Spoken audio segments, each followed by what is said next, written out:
Right, good afternoon, councillors, ladies and gentlemen. Welcome to Northumberland County Council and the Council Chamber. Now, it is very warm in here today. It will get warmer, obviously, with the amount of hot air that's going to be spoken. That's a new one. Gentlemen and ladies, please feel free to take your jackets off if you wish. Thank you.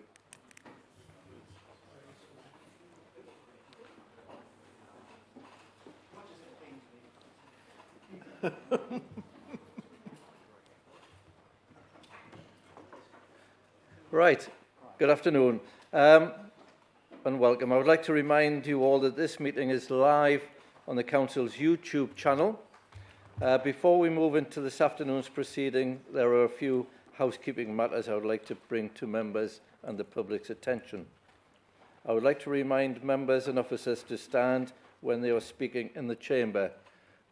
Obviously, the people on the dais don't have to because it's awkward for people to see them standing and the cameras, so they can sit if they wish. Can I also please remind members that other than the proposer of a motion, any speeches must be limited to 3 minutes and directed to the item or question under discussion. Please may I remind members, officers, including the press and public, that all mobile phones must be placed in silent mode or should be made. No calls should be made or received in the chamber during the meeting. We do have water at the back, so please, if you're feeling warm, there is ample supplies of water and they will be topped up if and when is necessary. Order of proceedings. Agenda item number 1, apologies for absence. So far I have received apologies from Councillor Austin, Dungate, Robinson, Sim and Elliott. Do we have any from the floor? Councillor Jackson. Councillor Amery and Councillor Elliott. Councillor Elliott already. Go on, Councillor Horncastle. Councillor Michaela Horncastle. Councillor Swinburne. Councillor Castle. And Councillor Castle. Can't see any more. Item 2 on the agenda, minutes of the meeting of the County Council held on the 6th of May 2026 as circulated to be confirmed as a true record. These are on pages 11 to 20. Can we confirm these minutes as a true record? Agreed. Second. Thank you for that.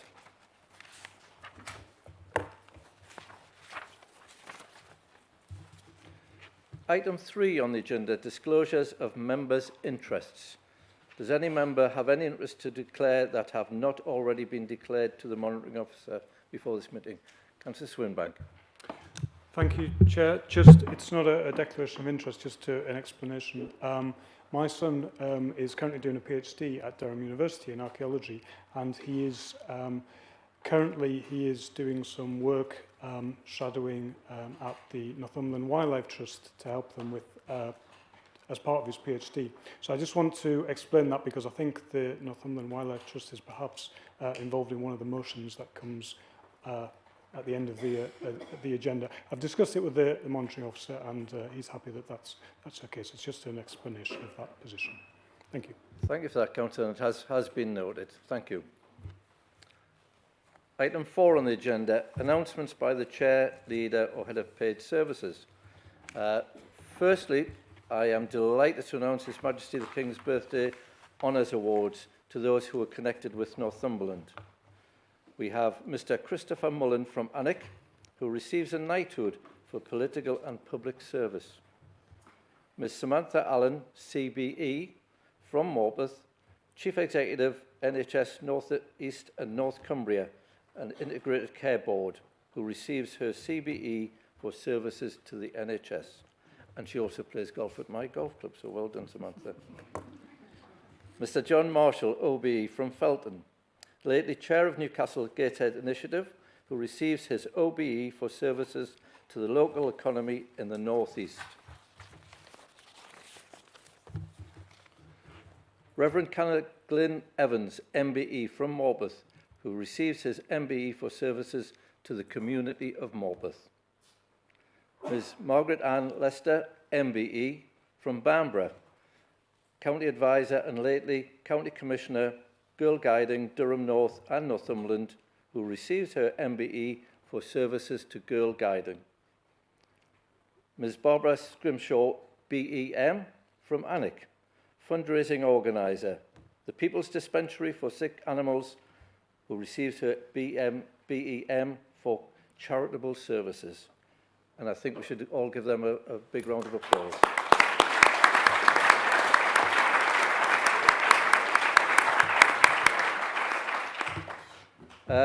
I've attended 2 Armed Forces Days events, including the beating of the retreat from the Northumberland Fusiliers, where Councillor Darwin came with me, and that was an excellent evening.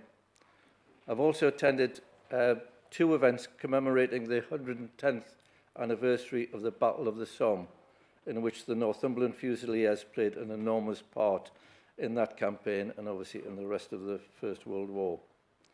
We had one here at County Hall, which was very well attended, and one at Ridley Park in Blyth. Both services were very moving. We should never forget the sacrifices made. And as it was called then, a war to end all wars, unfortunately not. But they were excellent services. I will ask the leader if he has any announcements to make. No. Thank you. Right, we go on to public questions, which is always good to receive questions from the members of the public. We have 8 questions. We have only 10 minutes to get through this, so I'm doubting we'll get through all of them, but I believe I am not sure on which members of the public are attending today. So I'll go through them and see if they're here. Yes, and those who aren't here will get a written answer. I have had one request that I read out an answer. Obviously, you can't give a supplementary, but we will give an answer and also a written answer to the gentleman. Question 1 was from Mrs. C. Clark. Is Mrs. Clark here? No. The question that I've been asked to read out is from Mr. R. Fuzzy. My question to the council is, will all Northumberland councillors campaign and vote to maintain this vital telecare service in the future? And I believe it is Councillor Chicken who is answering that. Councillor Chicken. Thank you, Chair. Mr Fussy already has the answer to this question, but for the benefit of full council. At the moment, the current telecare system service is unequal in both delivery and in finance across the county. So a consultation is underway, which is how the public know about it. Once that consultation has come back, we will review the findings. It will go through scrutiny, as is the right process. Then it will come to Cabinet for a final decision so that we can remedy those inequalities. Thank you. Thank you, Councillor Chicken. I know you've indicated that Mr Fuzzy has had the answer, but would you please repeat the answer and send it out again to Mr Fuzzy? Thank you. Question 3 from Mr J. Young. Hello, Mr Young. Please ask your question, which is to the Cabinet Member for Roads and Highways, Councillor Mather. This concerns the 85th percentile metric that Northumberland used to determine traffic limits within villages and towns in Northumberland. Given that the Department for Transport Circular 01/2013 explicitly encourages authorities to prioritise vulnerable... Mr Young, can you read the question out as you have written it in, please? Again, yeah? The whole lot, yeah? Well, it started Longhurst Village recently. Oh, yeah. Please. Okay. Longhurst Village recently had a request for a 20-mile-an-hour zone rejected by the council. Northumberland's continued reliance on the 85th percentile metric to determine speeds as a car-centric policy that rewards the fastest drivers at the expense of our most vulnerable residents. Given that the Department for Transport Circular 01/2013 explicitly encourages authorities to prioritise vulnerable road users and that 20-mile-an-hour zones are proven to reduce pedestrian fatality, why is the council still using an outdated metric to block 20-mile-an-hour limits in villages that are desperate for safety, and will the Cabinet commit to a policy review that prioritises people over percentiles? Thank you. Thank you for that. Councillor Mather. Mr Young, thank you very much for your question. The Council follows national guidance when setting local speed limits and does not support the introduction of 20-mile-an-hour limits through routes where evidence does not justify them. Speed surveys undertaken in Longhurst earlier this year indicate that vehicle speeds are not a significant concern. Existing measures, including traffic calming, a speed indicator device and extended 30-mile-an-hour limit, and on-street parking along the B1337 already help moderate vehicle speeds through the village. DFT guidance confirms that 30 mile an hour remains the default speed limit in villages, and the 20 mile an hour limits should only be introduced when justified by evidence, and that their blanket use should be avoided.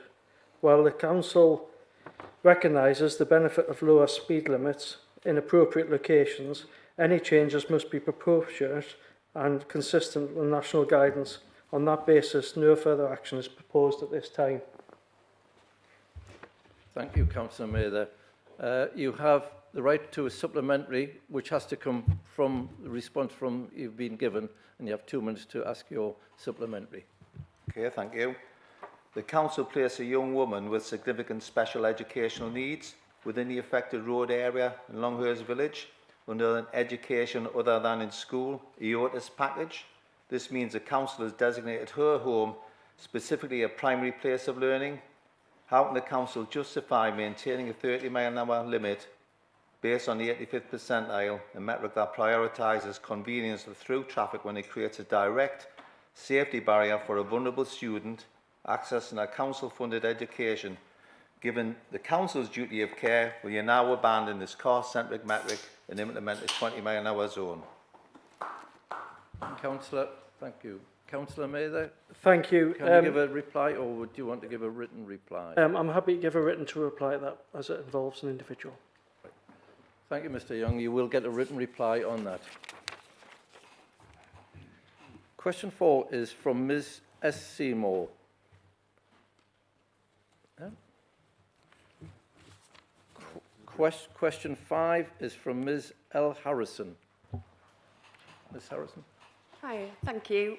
Has the council considered the benefits to sheep farmers as well as the risks posed by a possible lynx reintroduction? The biggest killer of lambs on our farm has historically been liver fluke. Whilst we can treat our flock with flukicides, we can do nothing to control the burden caused by deer on the farm.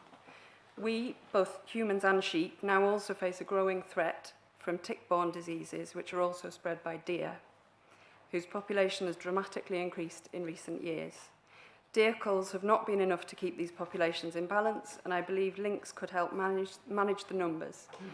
Lynx also prey on foxes and badgers that currently have no natural predator in the UK. In my opinion, these benefits should be weighed against the small risk posed to sheep by lynx, and we should at least wait to see what mitigation measures are proposed before deciding to reject the reintroduction outright. Thank you, Ms. Harrison. Councillor Riddle, I think, is going to take this. Thank you for the question. As a sheep farmer myself, I've also got my own personal concerns. But your question relates also to the fact that you're saying about the main reason for lamb deaths, etc. Certainly, as a farmer who has several hundred sheep, I certainly don't have a problem with that type of thing, as I've got an animal health record and I've got a very good veterinary surgeon advising me. Anyway, thank you for the question, but really the debate on the potential to reintroduce lynx is scheduled for debate later in this meeting, and that's all I wish to say at this time. Thank you, Councillor Riddle. Ms. Harrison, you have a supplementary if you'd like to ask one. You have 2 minutes to ask the question. Seeing as a lot of farmers have given a lot of time and expertise to this consultation process, is it not a little bit disrespectful to those farmers to waste all of that work by a group of politicians shutting down the conversation preemptively? Councillor Riddle, I know you give your first answer. Do you want to reply to that, please? Well, thank you for the supplementary, but what I can tell you is that there was extensive research done in my area, which is the Bellingham Electoral Division, which would cover the most of the proposed reintroduction area, and it was unanimously against the introduction of the Eurasian links at that time. I have read the interim report, and from a personal point of view, I see that nothing has changed. Thank you for that. Question 6 from Mr. D. Cook. No. Question 7 from Mrs. F. Woodgate. No. And the final one, Ms. K. Dowell. No. Thank you for that. And it's always a pleasure to get questions from members of the public. We very rarely get them, but so it's good to have, and we hope to have more in the future. You might want to say they will inform the debate. Sorry? You might want to say they will be informing the debate. Yeah. Yes, and the questions have been read by all councillors, and as Councillor Riddle said, it's coming up in a debate and a motion, so the questions will have got to councillors, and it may well help their decision.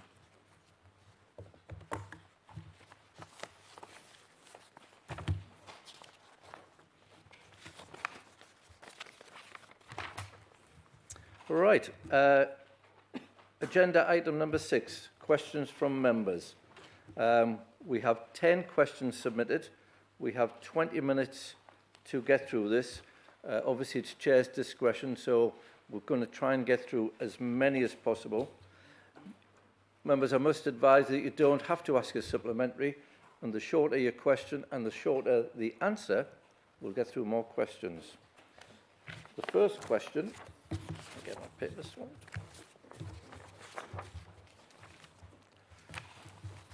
Is from Councillor Hunter to Councillor Horncastle. Councillor Hunter. Thank you, Chair. I'm asking this question on behalf of the town and parish councils. Nationally, the planning system is changing, including the number of houses to be built across the county. In Northumberland, we have been told we have to deliver 34,000 houses across our county in the next few years, which is the equivalent size of Berwick or one of the other towns. I appreciate our planning officers continue to work through the information and guidance as and when is received from central government. Yes, we've already started the process to revise the Northumberland local plan, which will include various consultations with town and parish councils and members of the public. My question, therefore, is, what about neighbourhood plans? As many of the town and parish councils have made plans, which others have emergent plans. Some of the neighbourhood plans include settlement boundaries. I presume all neighbourhood plans will need to be reviewed. If so, how will this required consultancy work be funded, as there are no longer grants available for this type of work? Yes, NCC will provide the support where they can. However, there is a limit to the available capacity within the planning department, and many town and parish councils will be unable to afford to fund necessary fees, which in turn could mean current neighbourhood plans and their policies will not be in line with national legislation, NPPF and updated local plan. Thank you, Councillor. Councillor Horncastle. Thank you, Chair. Thank you for that question, Councillor Hunter. It's not a long answer I've got here. There is no requirement for plans to be reviewed or updated. However, their influence may lessen over time, particularly where they no longer reflect current priorities or where policies are not working as intended. Planning officers will continue to advise and share information with councils that want to undertake neighbourhood planning. Later this year, planning officers will also engage with town and parish councils to understand local priorities and inform the emerging local plan. That's the answer I've got, but I want to add a bit more to that, because this is a very, very timely question, because the government has reduced the funding for neighbourhood planning. And I would advise all communities, town and parish councils to get involved with neighbourhood planning, because with the green belt protection gone, local planning to disappear from this, all local authorities from October onwards, it's vital that you get your local plans up to date. And the reason for that is that the most up-to-date plan carries the most weight. Thank you, Councillor Horncastle. Councillor Hunter, would you like a supplementary? And you have 1 minute to ask your supplementary. Thank you. Hopefully the officers will be engaged with town and parish councils, whether it be through the liaison working group that I chair, to try and see if we can move this forward together. Councillor Horncastle, you have 2 minutes to answer the... I'm sure there will, because I really feel as a Cabinet Member for Housing and Planning, I really firmly behind neighbourhood planning, especially in these recent times, what's happening. Thank you, Councillor Horncastle. Our second question is from Councillor Hill to the Leader. Councillor Hill. Thank you, Chair. The new rail timetable introduced last December has resulted in reduced services to and from Berwick-upon-Tweed and other towns, reduced passenger satisfaction, and potentially will lead to reduced tourism. What plans do you have to help tackle the government and rail operators on this? Thank you, Councillor Hill. Councillor Sanderson, and you have 5 minutes to answer. I won't take 5 minutes. You'll be glad to hear. Very glad. Thank you for the question. You will remember, as many members will too, that getting on for 4 years ago, there was the beginning of the first proposal to do this scheme that's now in place. And at the time, a whole range of different people objected to it. Senrug, rail users, residents, and I did on behalf of the County Council. I said then that it was absolutely the wrong thing to do in order to shave 2 or 3 minutes off a trip from London to Edinburgh, to make the quid pro quo for that, the fact that local rail services would be reduced or even stopped completely. So I said that was absolutely the wrong thing to do, and I pointed out that the Northumberland line it just shows if you have a railway system that is the right price and is the right place and convenient, people will use it. And we know that 1.7 million people have used that already. So it's the wrong thing to do. However, when the Labour government, I'm sorry to be political, but when the Labour government came in, they actually instructed LNER to begin this, despite all the reaction that had taken place. You yourself were vocal. In December 2025, you began a petition, in fact, and you got 3,000 signatures to say this is wrong, this is wrong. And you said, and I quote, "The government just don't get our needs." And you were right. For once, you were right. Look, it's a serious point. This is absolutely the worst possible thing that could have happened to our train services. I know our Labour colleagues agree, but I was pleased to see Mr Lamont, Conservative MP just across the border, on the front page of the Berwick Advertiser saying he is going to raise it with government, and I hope very much that others will continue to do the same. And finally, I have written to the Secretary of State imploring her to consider just what a stupid idea this is, because what we're trying to do is get people to use trains, we're trying to get people to use local stations, and to actually reduce that doesn't make any sense at all, as you yourself so wisely said. Well, that wasn't far off 5 minutes. Councillor Hill, have you a supplementary? You have 1 minute to ask your supplementary. Thank you. Thank you for the answer. Do you agree also that the fundamental problem is around track capacity and investment in the infrastructure? And would you agree that there is potentially a role for the North East Mayor and the Combined Authority to do business planning cases to the government for the infrastructure upgrades we need? And to colleagues here, could you remind your forthcoming Prime Minister that he is not the King of the North, he's the King of the North Midlands. The real North is Middlesbrough up, and we need investment in the real North. So I'm looking at you to help lobby that effort. Councillor Hill, I can't remember a question being there.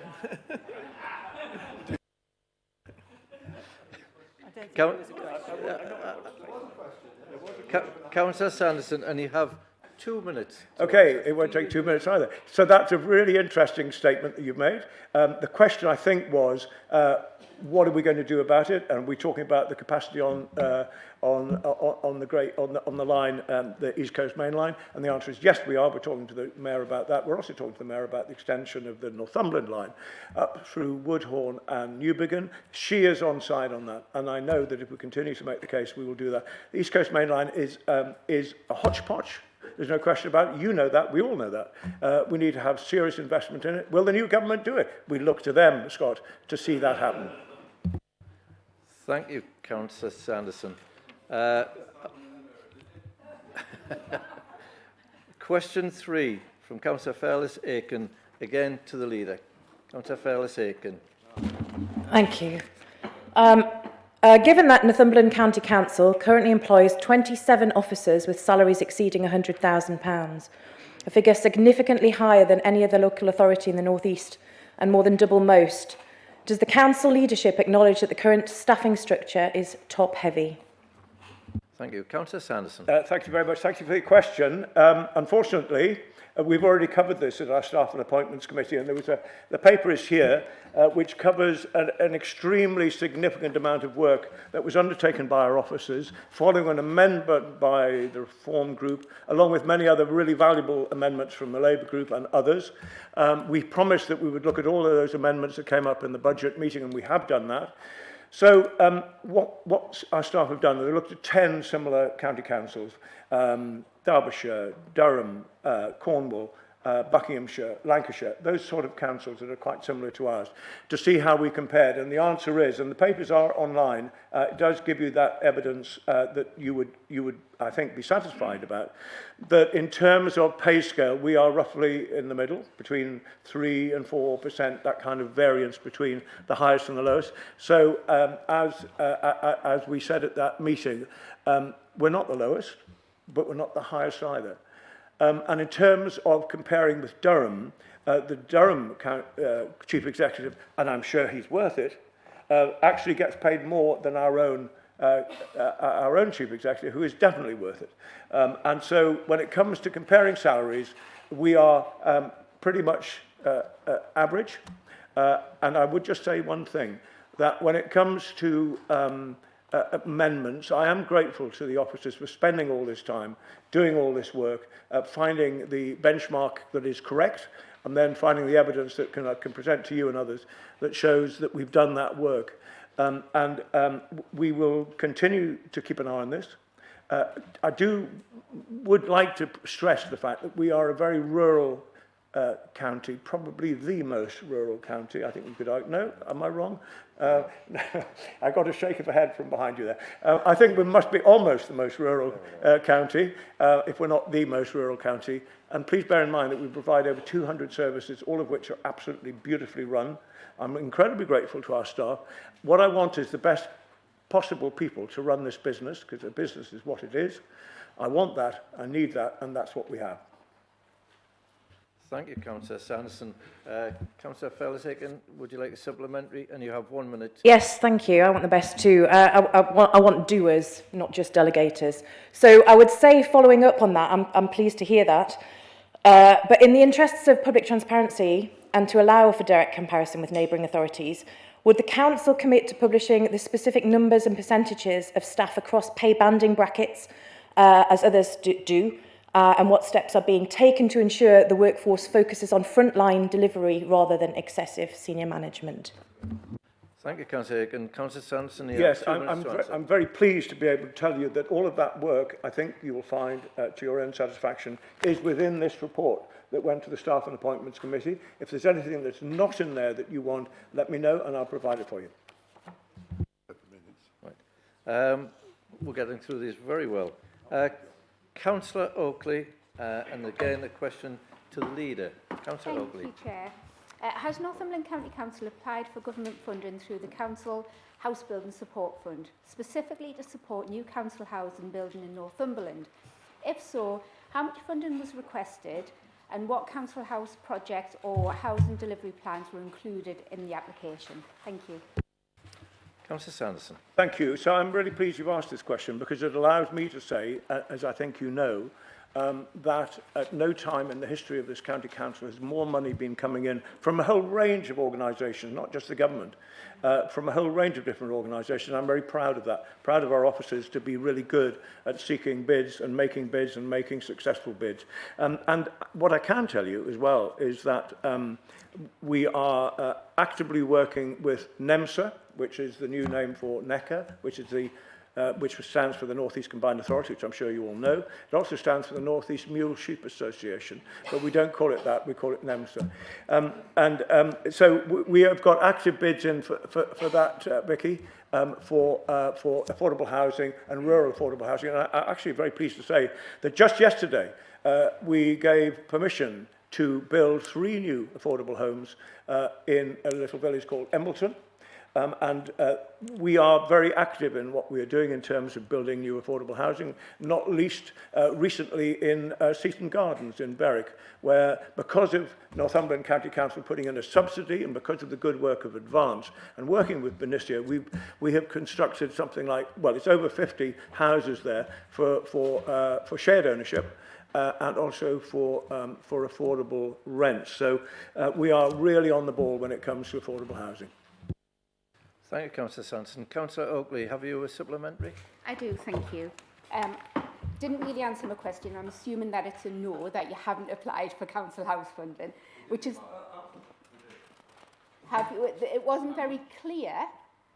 That definitely wasn't clear in what you've just said. You didn't give me a yes or a no. So anyway, I am disappointed to hear that, but for many people, it's not simply about bricks and mortar. It's about giving families a chance to live together safely, with dignity, and with the support that they need. In my ward, I've got numerous families looking to stay in the area, with 2 families in particular urgently requiring adapted accommodation. Despite the circumstances, they've been unable to secure those homes. One case is particularly heartbreaking. Later in this meeting, we'll rightly talk about and hear the importance of keeping children as close to their families and communities as possible. That we are not spending thousands on residential placements, especially out of county. Yet one child in my ward, Darcy, faces Councillor this Oakley, are you prospect. coming near to the end of your minute? Can you ask your question, please? I never do this, so I'm going to take the time, thank you. Darcy has not been able to get a house. And we're going to spend thousands of pounds on residential care rather than... Councillor Oakley, your minute's up. Could you ask your question? I'm really disappointed in this. This is a really serious case. How can you provide accommodation for Darcy to stay with her family in adapted? I've got a builder who will do it. The county have said no. This child needs to stay close to her family. Thank you. Thank you, Councillor Oakley. Councillor Sanderson. Thank you. Although we have had a fantastic run of getting money from governments, recently we have not been quite so successful. We did put in a bid for this, but we did not get it. Similarly, we are hoping very much and waiting with bated breath for money to come from government for the Berwick High School. And we will... Oh, yes, it is. But, however, turning to your question... Councillor Oakley. Councillor Oakley. But turning to your question... Listen to the councillor. Turning to your supplementary question, Vicky, I think if you would like to either drop me a line or if we want to meet up after this meeting, tell me what the details are and we will become involved. Thank you, Councillor Sanson. This is the final question. We have run out of time, but Chair's discretion. The question 5 is from Councillor Davidson to Councillor Horncastle. Councillor Davidson. Thank you, Chair.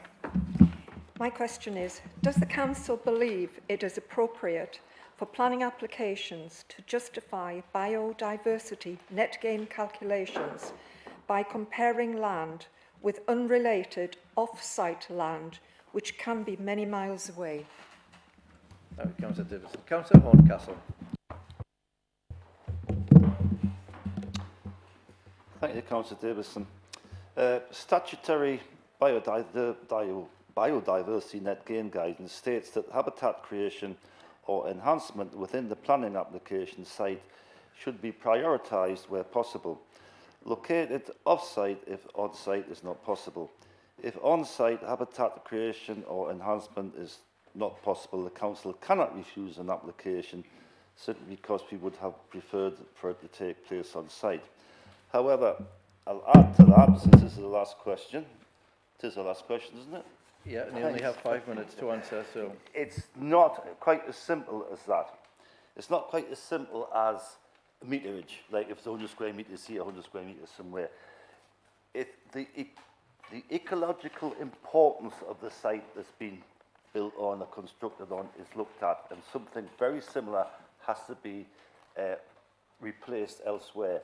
Yes, we want it on site, but obviously it's not always possible to have it on site. Developers can buy credits off us, and we have got sites all over the county. I visited one last week, a huge wildflower pasture in the Tyne Valley. So it's nice to be on site, but we cannot. But it's not the square meterage; it's the ecological importance of it. Thank you, Councillor Horncastle. Councillor Davidson, have you a supplementary? You have 1 minute to ask your supplementary. Yes, thank you. This case highlights a wider issue within the planning process. A field in one of my wards recently had planning permission granted for a change of use. The field was a thriving habitat supporting deer, rabbits, hares, badgers and hedgehogs. It had been intentionally oversown with wildflowers to enhance biodiversity. Comparisons for the field were drawn with a small area of scrubland at Anfield near Berwick, despite the two sites bearing no resemblance to each other. The biodiversity report included in the planning application was based on Ancroft and not on Warkworth.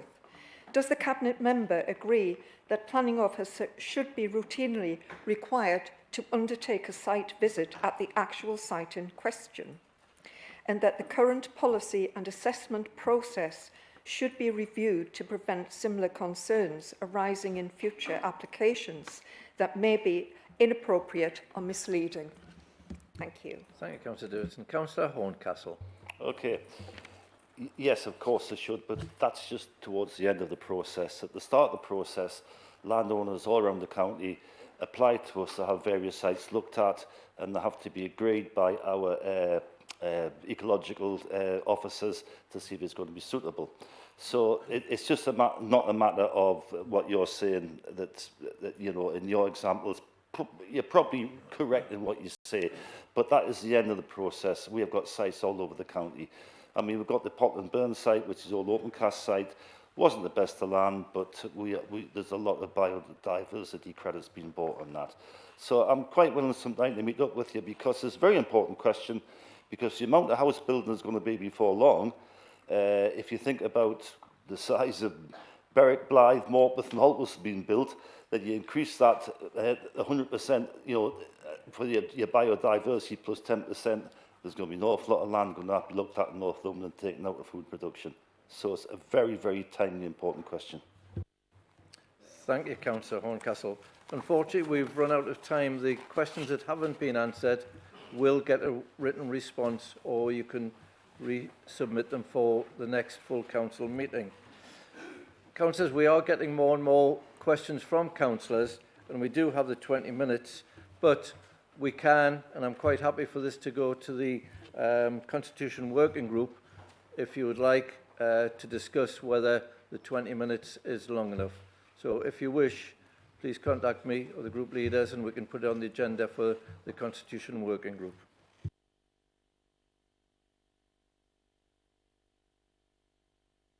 Okay.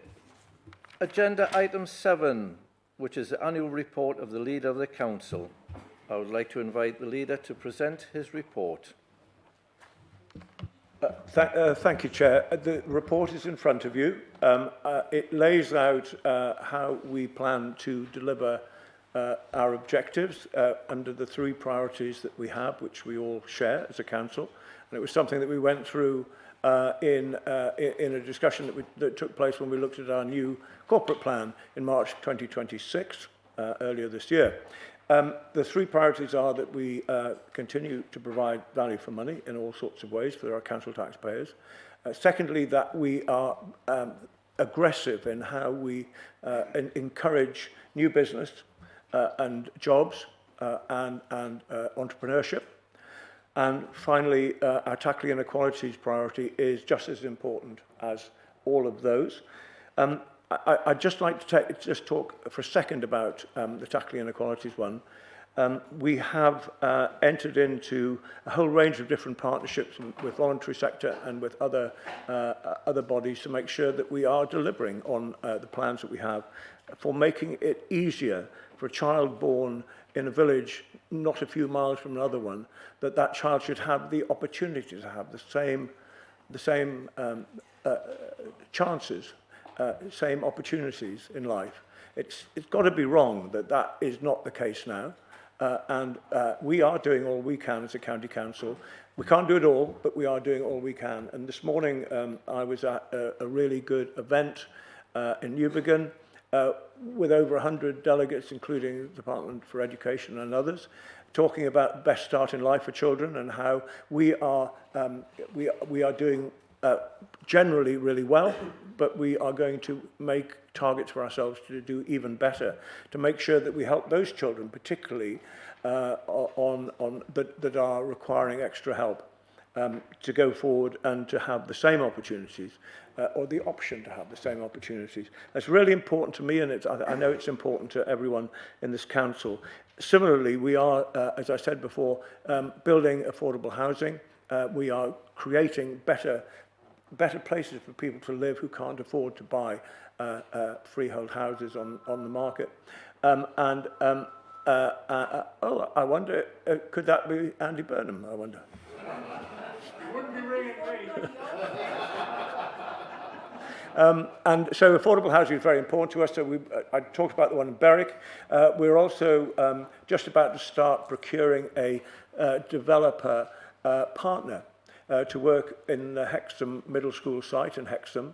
That will provide a range of affordable housing, it will range sheltered housing, but as well as that, we have indicated and identified that the old school building will be used for community use, and it will be for an arts and leisure culture, a place for people to enjoy right across the west of the county. I guess finally what I would say is there are two things that are worrying me slightly.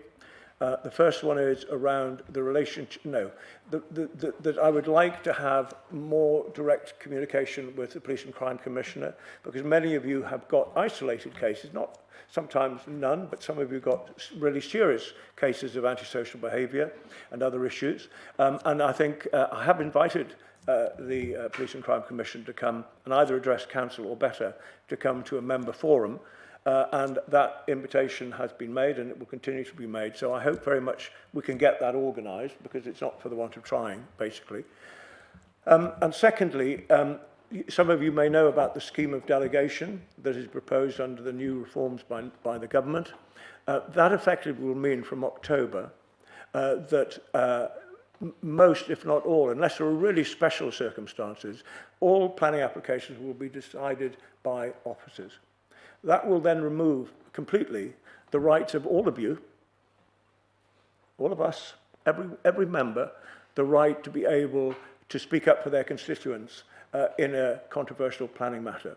So if there's a house being built or two houses being built on the edge of your village and the parish council are furious about it, and you've got 100 people saying this is terrible, please speak up for us, you won't be able to under these new conditions. And for me, that puts a real mark of a deficit in democracy. It's something that we've complained about, and I've asked officers to see if there's anything at all that we can do to be able to work around that. But just the same as a member in Prudhoe, a member in Berwick, a member in Choppington, a member in Berwick, needs to have that ability to be able to speak up. And it looks like that right has gone. And I think that's wrong. So that does worry me, and it worries me that we may no longer have the area planning committees, and I'm looking forward to working with all of you as we go forward to see how we might make this work. But apart from that, I am really pleased about the paper you have before you. It does show that we are committed to not just doing what we need to do now, but looking towards the future of the county, the future of the people that live here, the future of business, and the future of life for people in Northumberland. Thank you. Thank you, Councillor Sanderson. Before we move to questions, I want to be consistent with my previous approach, so I'll allow 2 minutes to ask a question and 3 minutes for the reply. Do we have any questions? Councillor Mathewson. Yeah. Yeah.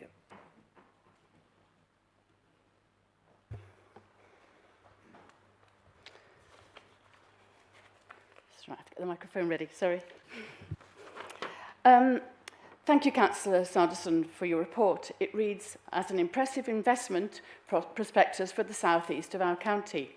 I'm pleased to see the positive tone you strike about working with our Labour government, our Labour mayor, and the opportunities presented by devolution.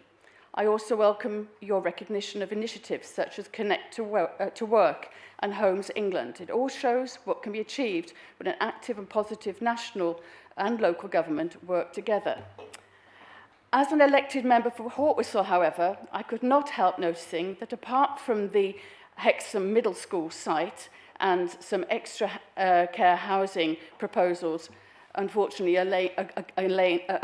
again only for Hexham, there is no specific mention of other rural areas and the communities in the West.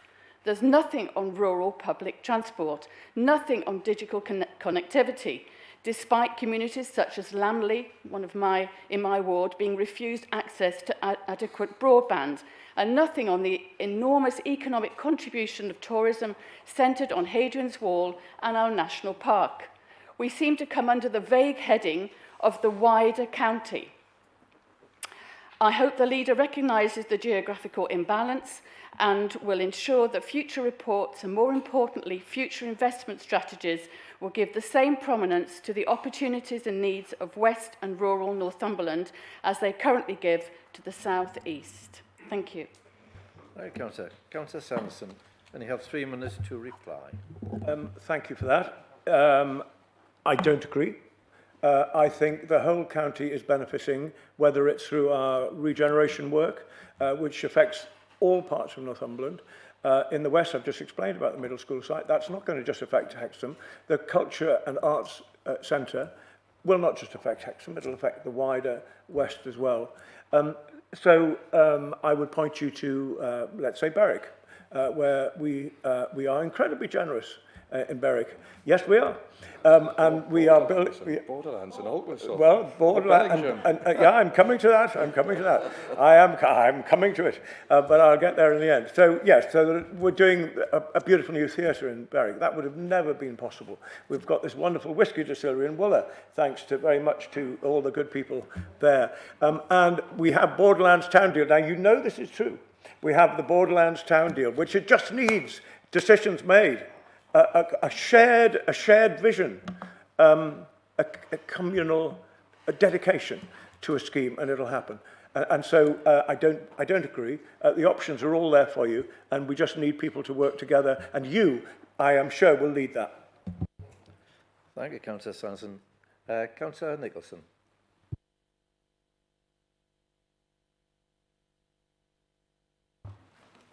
Thank you. Yes, your report, thank you very much. There is a lot in there that is very, good, impressive. But I do have concerns on one of them, which is the protection of the frontline services.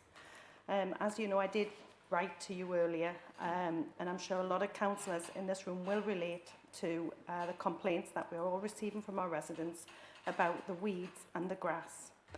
And I hear a lot of my constituents saying to me, we paid extra council tax, yet we are seeing the weeds worse than ever, the grass not being cut regularly.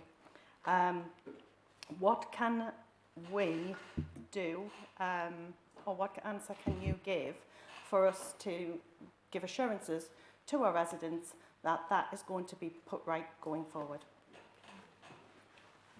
Thank you, Councillor Nicholson. Councillor Sanderson. There has been, in some areas, there has been some delay in killing the weeds, probably because of wind or other reasons. Where you can help is that when we begin our budget member forums, which I want to share the budget as much as we can going forward, there will be a growth item in there that will talk about spending more on weed control, perhaps going in a bit earlier and going a second time. And that's something that I would appreciate everybody being involved with. There will be an extra cost. It might interest you to know, actually, that at the moment we are spending millions of pounds on picking up litter, and I would love to be able to take some of that away from what is a complete waste of money, just because of people being so filthy in their habits, throwing stuff out of vehicles, and put that into more grass cutting, more weed control. That's what we're working on, and interestingly at the moment, I think the only way we're ever going to beat the plague of people throwing stuff out of their cars and vehicles is to actually catch them in the act.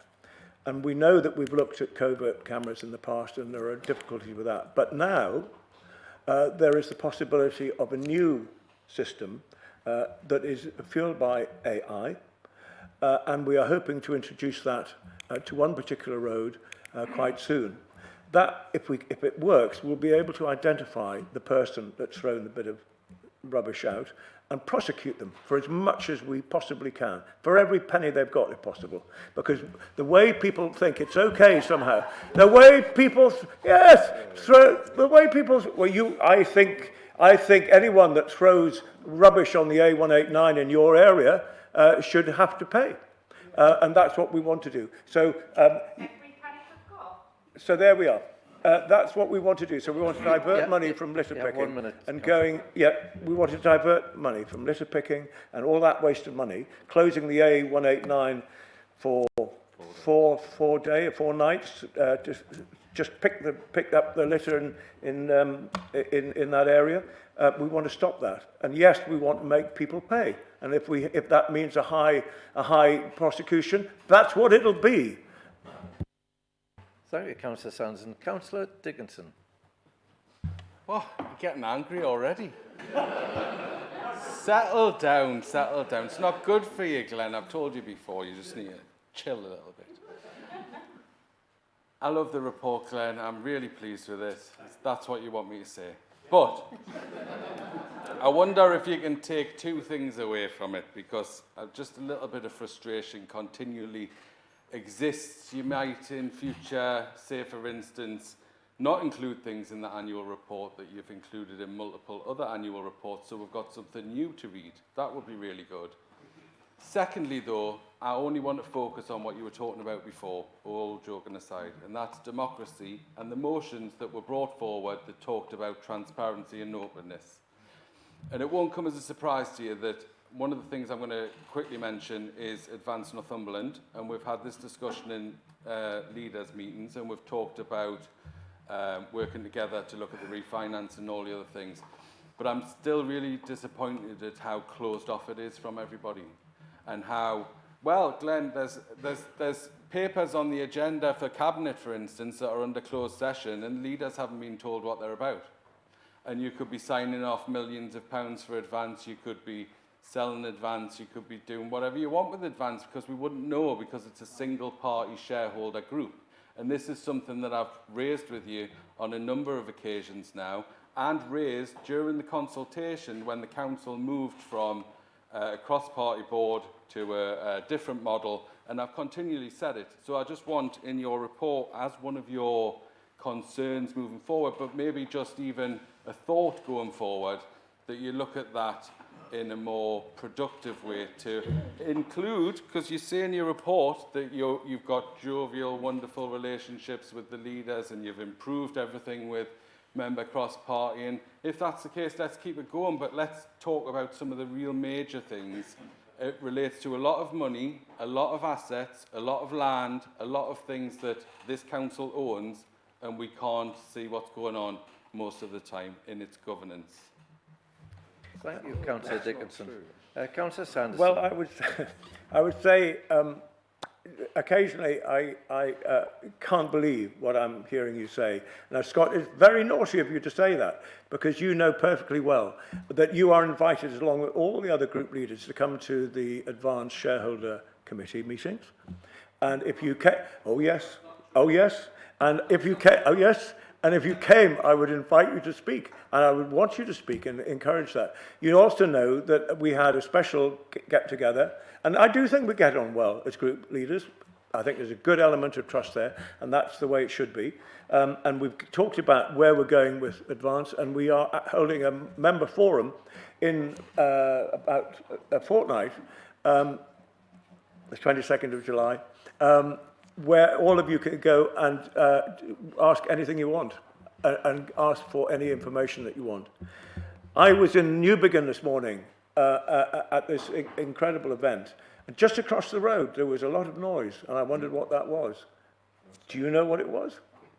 I can tell you, it was Advance or Ascent Homes beginning to work on a really good housing scheme in Newbiggin on a site that's been empty for far too long, just as they are all across the county. There is loads of good work going on, and you just need to ask if you want to know more.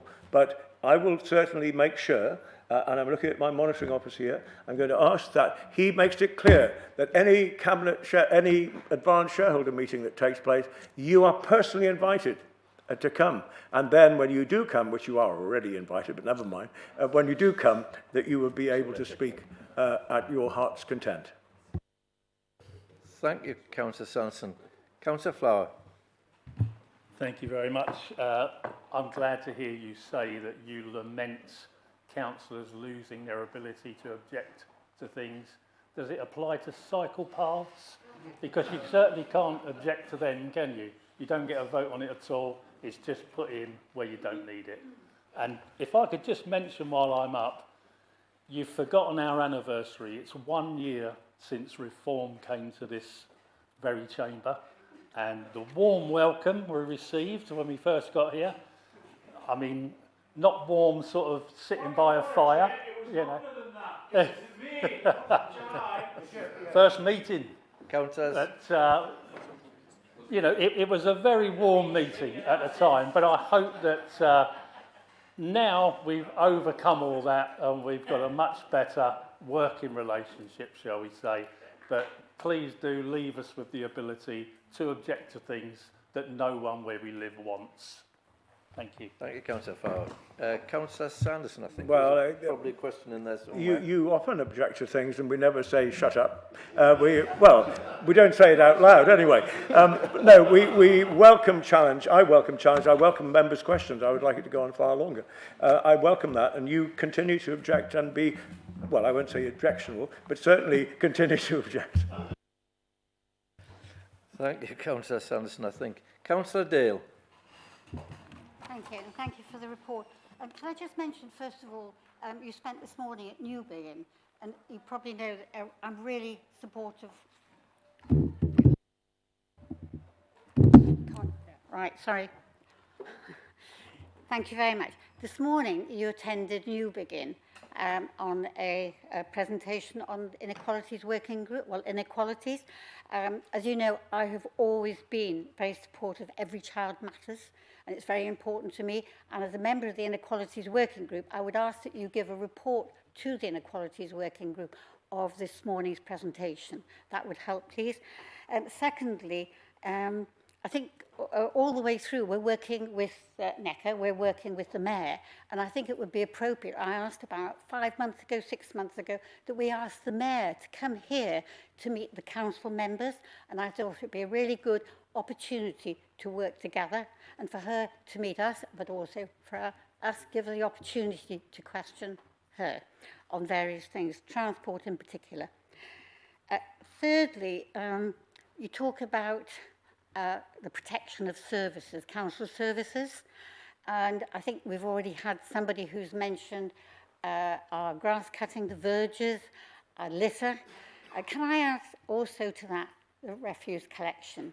The people of Tynedale have always been proud of our recycling refuse collection, and something to be very proud of, and we are very honourable about the workforce. They've been incredibly good. However, in the last 6 weeks, we've had real issues with our bin collections. And there's been alerts going out every single day throughout the Tynedale area. The officers are well aware of this, and things are being progressed. However, what I'm saying to you is, we need to ensure that our local services are protected and are ongoing protected, and that we have, and everybody understands, the problems that occur with the lack of the labour force and other things. So I would ask that you look at this very closely because of the workforce. For instance, I know that better salaries are paid at other local authorities, and that is having a real problem on retention. So I think it's a really strong thing. We need to protect our local services, and I look forward to seeing and hearing from your report.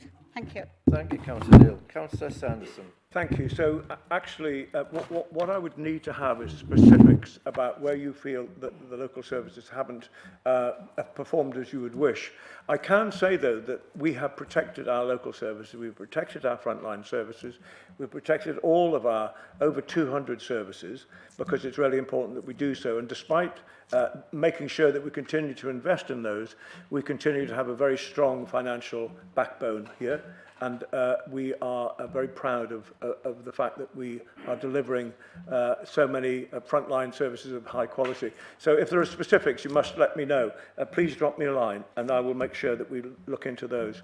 On Kim McGuinness, I get on well with Kim McGuinness, and we have a very, very good relationship. And it's something that is good for Northumberland. Because Northumberland needs to ensure that it gets its fair share of any funding, but similarly, Northumberland needs to put in its fair share of benefit and challenge and input into the way the combined authority works. So it is working well. Actually, I think it would be a good idea, and I'm sorry if we haven't done this, for me to invite the Mayor and the Chief Executive of the combined authority to come to perhaps a member forum, and then that would allow you to get more detail then rather than at a council meeting. So I've asked the Chief Executive if you can do that, and we'll try and get that in the next few months, Anne. And then finally, I'd be more than delighted to come to the Inequalities Working Group.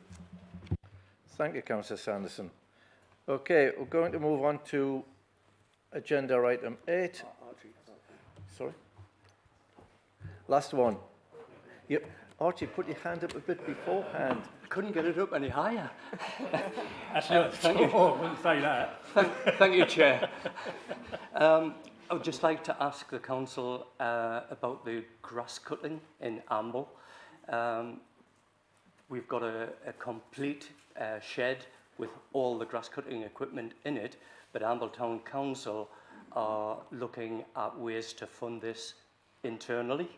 Can you explain what the situation is for the grass cutting in Amble, please? Thank you. I will hand that over to Councillor Sanderson, but on local issues like that, it may well be that you email either Councillor Sanderson or...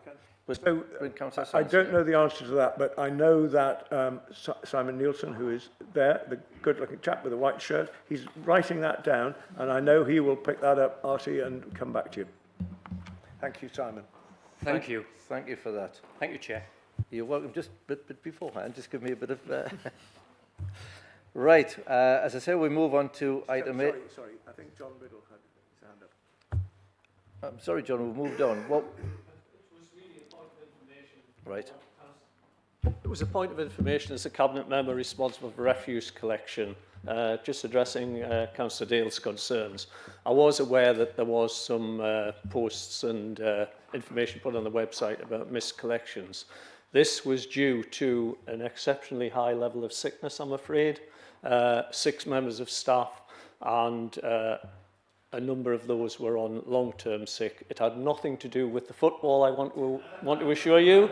That was, so, I just want to say that, the staff were doing their best, and we brought in 3 agency staff to help the situation. So it's something that is in hand, but, these things happen. Thanks, Councillor Riddle. But I'm sure Councillor Dale will still like to have a written reply. Right, for the 3rd time, we're going to try and move on to item 8 on the agenda, which is report of the Cabinet Member for Children and Young People concerning the Youth Justice Annual Plan. I would like to invite Councillor Ronna Thompson to move and present this report. Thank you, Chair. So this is the annual Youth Justice Plan, which is something that we have to do every year by law. The Youth Justice Service is a very important part of the Children's Services team. They are there to ensure, or try to ensure, that young people between the ages of 10 or 19 don't get involved in crime.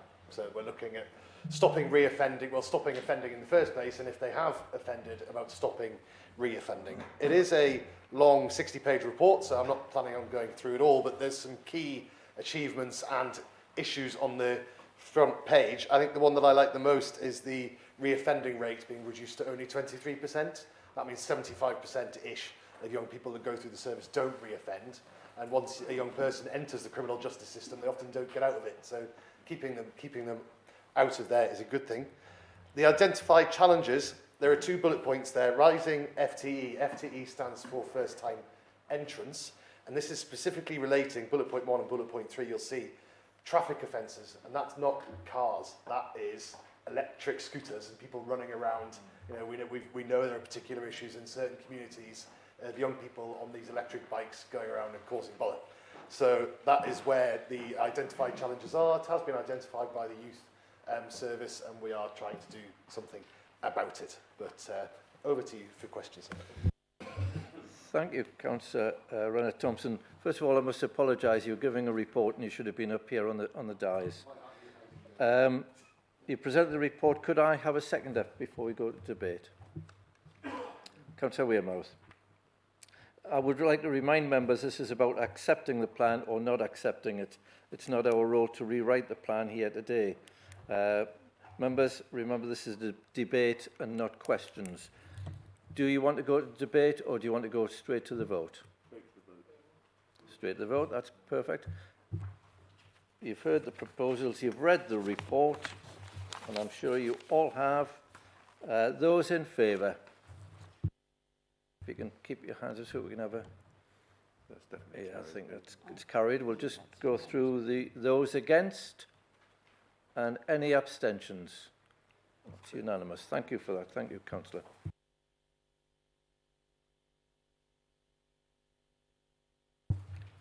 Moving on. Item 9 on today's agenda is a report of the Chief Executive on the appointment of the Chair of Housing Overview and Scrutiny Committee.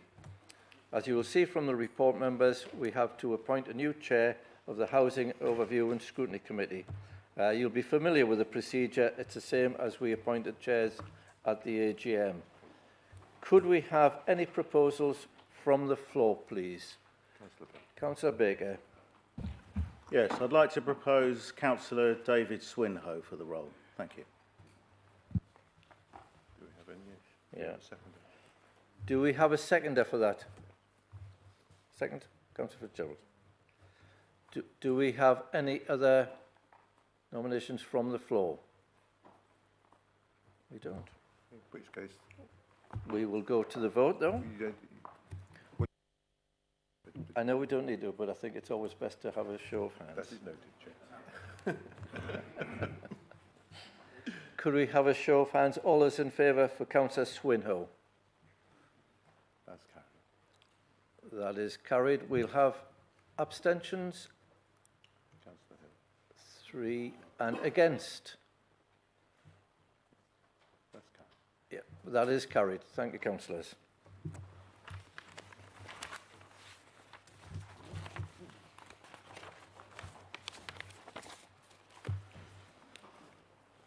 Right, the final item on today's agenda are motions. Members, we received 2 motions. You'll have seen a note from the Director of Law and Corporate Governance that the proposers of the 2 motions have agreed to reverse the order of the motions. I'm in agreement with that, so we'll deal with Councillor Sanderson's motion first. Just to remind members, the usual rules of debate apply to the motions. Both motions are set out in your agenda papers, and I don't propose they are read out. Firstly, I will ask each motion in turn. I will ask the proposer of each motion to formally move it, and then I will ask for a seconder. The proposer will have 5 minutes to speak. After that, the seconder of each motion may make a speech or reserve the speech until later in the debate. I will ask if anyone else wants to speak in the debate.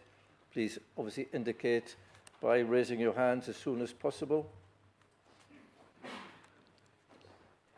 After the debate is finished, we will move to the vote. I will now ask Councillor Sanderson to propose his motion. Thank you, Chairman.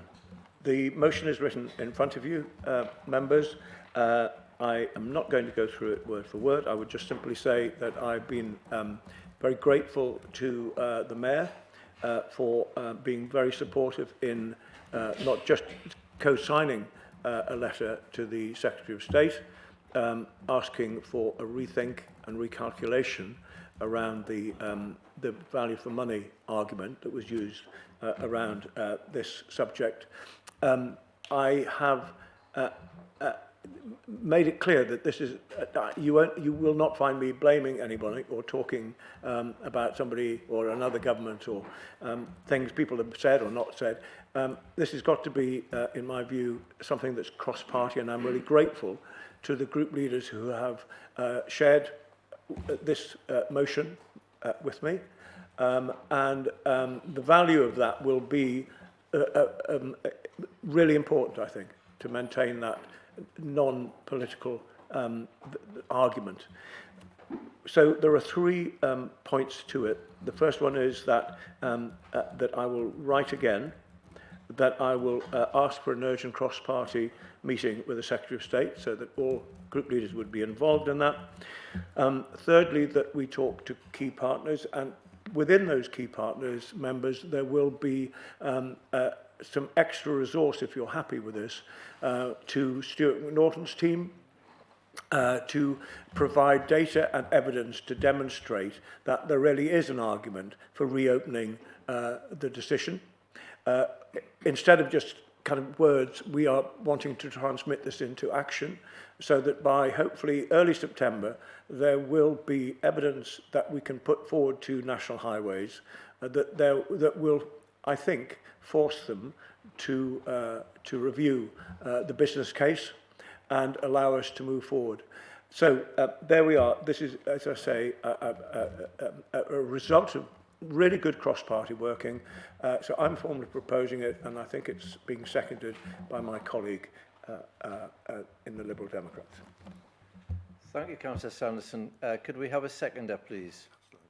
Councillor Hunter. Councillor Hunter, would you like to speak now or to reserve your speech till the end? I'll make some comments now. We need to progress this. No party politics. We need to take that out of it. Hopefully everybody in this chamber will support us today. We're not just trying to save a few minutes on the drive. We're actually trying to save lives. Too many lives have been lost. Too many people have suffered injuries. And we need to work together as a team with the elected mayors, and we need this A1 dual right up to the Scottish border, which I appreciate that last element is not in the proposal that was already had the 68 million, but we've got to keep working together because we can't lose any more lives.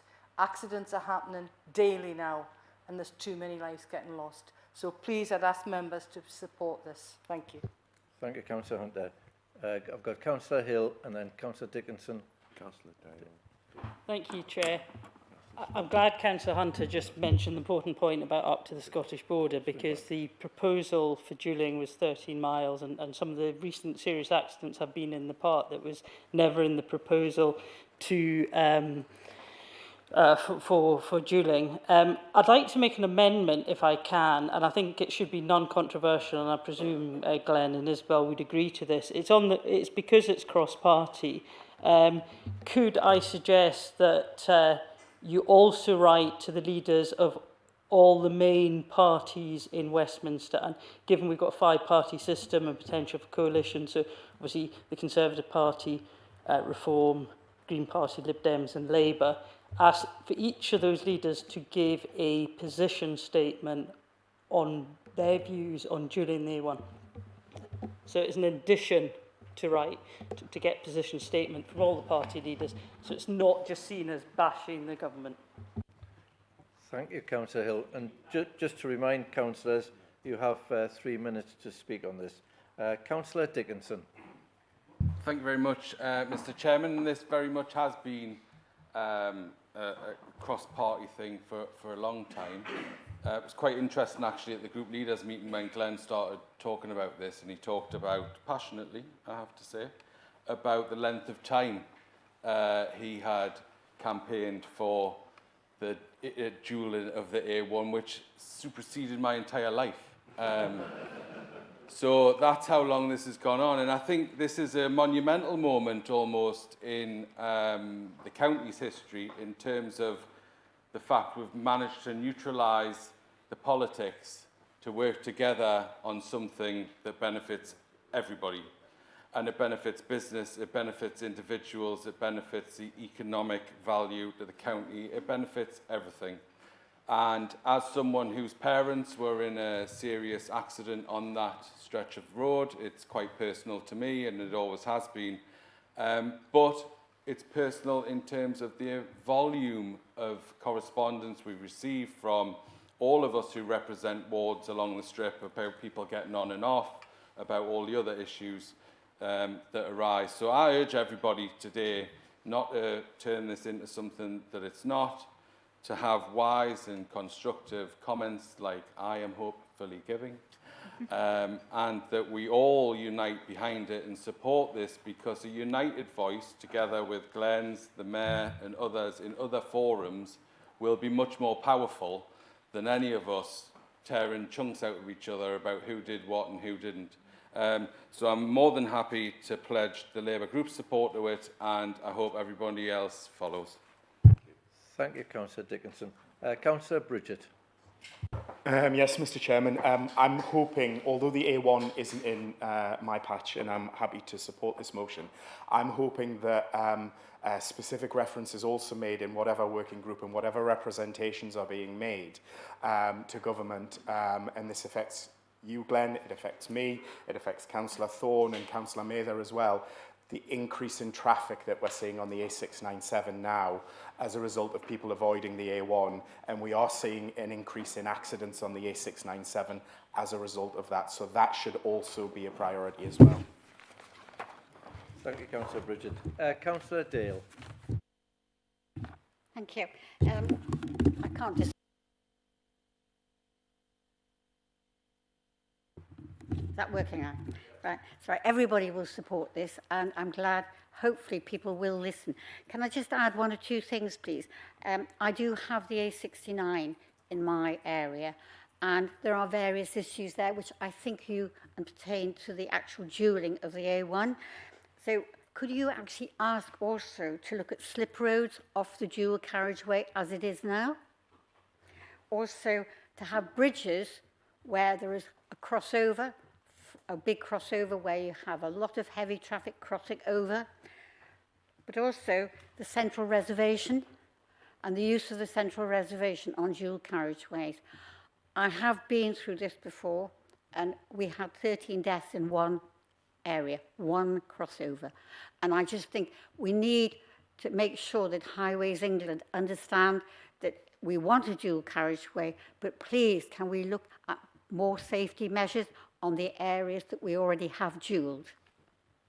Thank you. Could you, can I ask that you add that to the motion, please?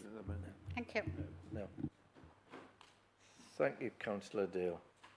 Councillor Swinburne. Thank you, Chair.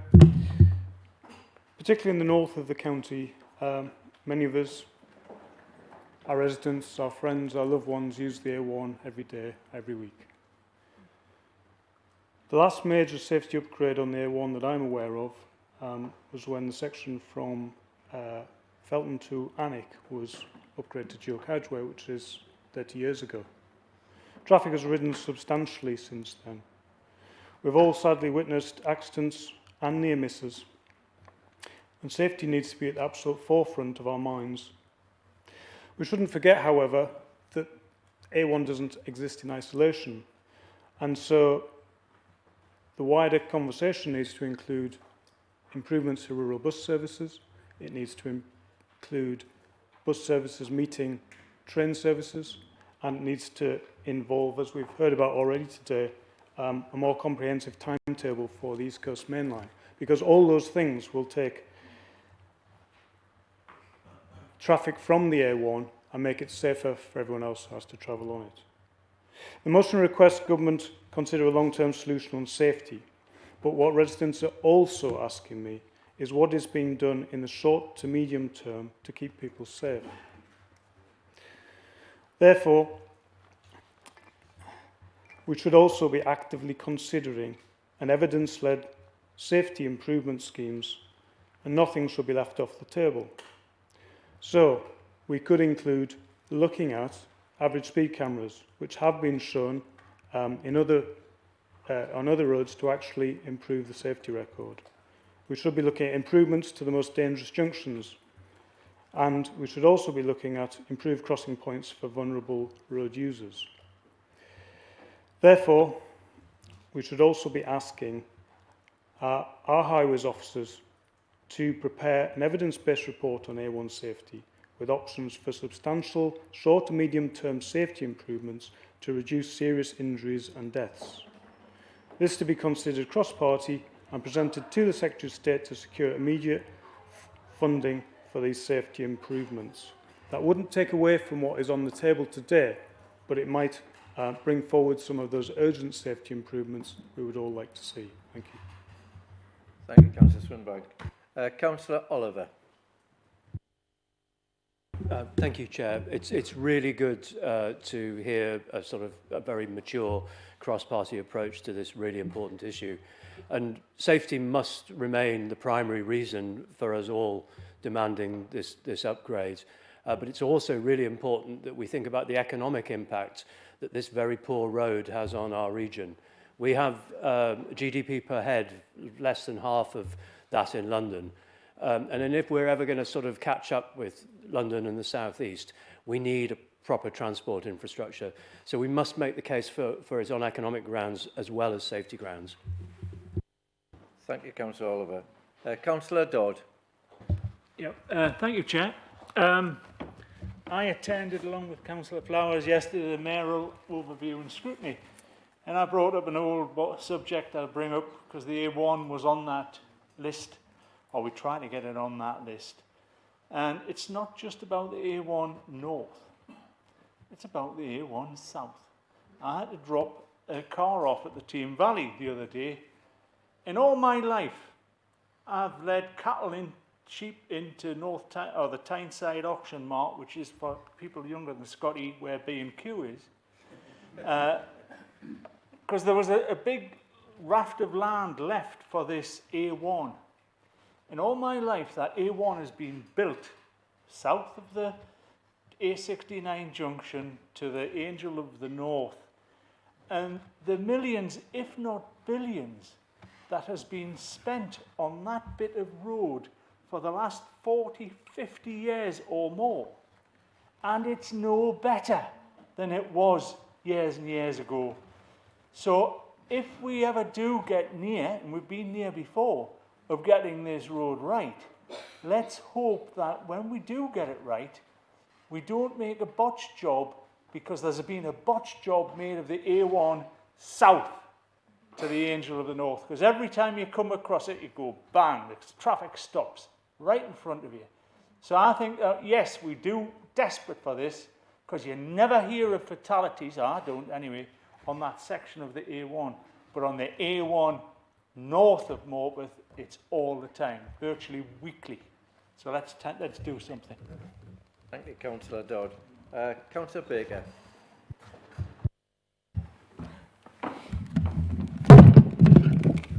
Thank you, Chair. I'd just like to endorse what some of my colleagues were saying.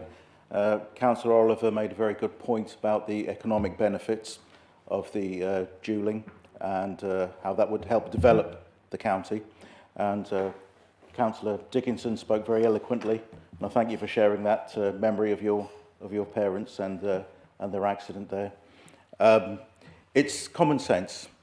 It's a long saga that's been going on for years now, and it does really need to have an end. We need to have a successful conclusion to this. I'm very happy to lend my group's support to this, along with the other leaders. and I hope that in benefit with the approval of the Mayor as well, we shall have some success with taking this forward. So I'd like to thank the other leaders and the other members that have spoken so eloquently. Thank you. Thank you, Councillor Baker. Right, I have 4 left. Councillor Fitzgerald, Bourne, Nevin and Thorne. Councillor Fitzgerald. Thank you, Chair. I'd just like to reiterate what my colleague, Councillor Oliver, said about economics. We're trying to encourage or entice big companies into Northumberland. We won't entice the big logistic companies into our county unless we've got a good road structure. I've been talking to the drivers that are out there, professional drivers. I've been talking to the industry leaders, and they're saying they won't come near us, near our county, unless the A1 is dualled. I've seen it happen in Norfolk with the A12 not coming forth, and we lost big industry out of the A12 because of it. The outer harbour at Great Yarmouth didn't get sunk because of it. It's a white elephant. So we need to get this over the line, along with all the safety implications that we want as well, the overpasses, the underpasses to go in. In the meantime, may I suggest that we look at putting some sort of speed, the digital average speed cameras along that stretch because of the speeding that goes on, and to lower the accident rate that's up there in the meantime. And let people know, advertise it, that there's digital cameras on there, average speed cameras, and make drivers aware of it. I support this motion. Thank you. Thank you, Councillor Fitzgerald. Councillor Bourne. Thank you, Chair. It is lovely to have such a convivial attitude across the chamber. We're all united, and I'm sure we'll all be similarly united in the summer when we're all down by the seaside campaigning for Count Binface. But seriously, though, it is always been an odd fact to me that you can get in your car in Naples and save a little trip over the Channel. You could be on the dual carriageway all the way from Naples to Morpeth, and then it stops. This is the main arterial road north to south.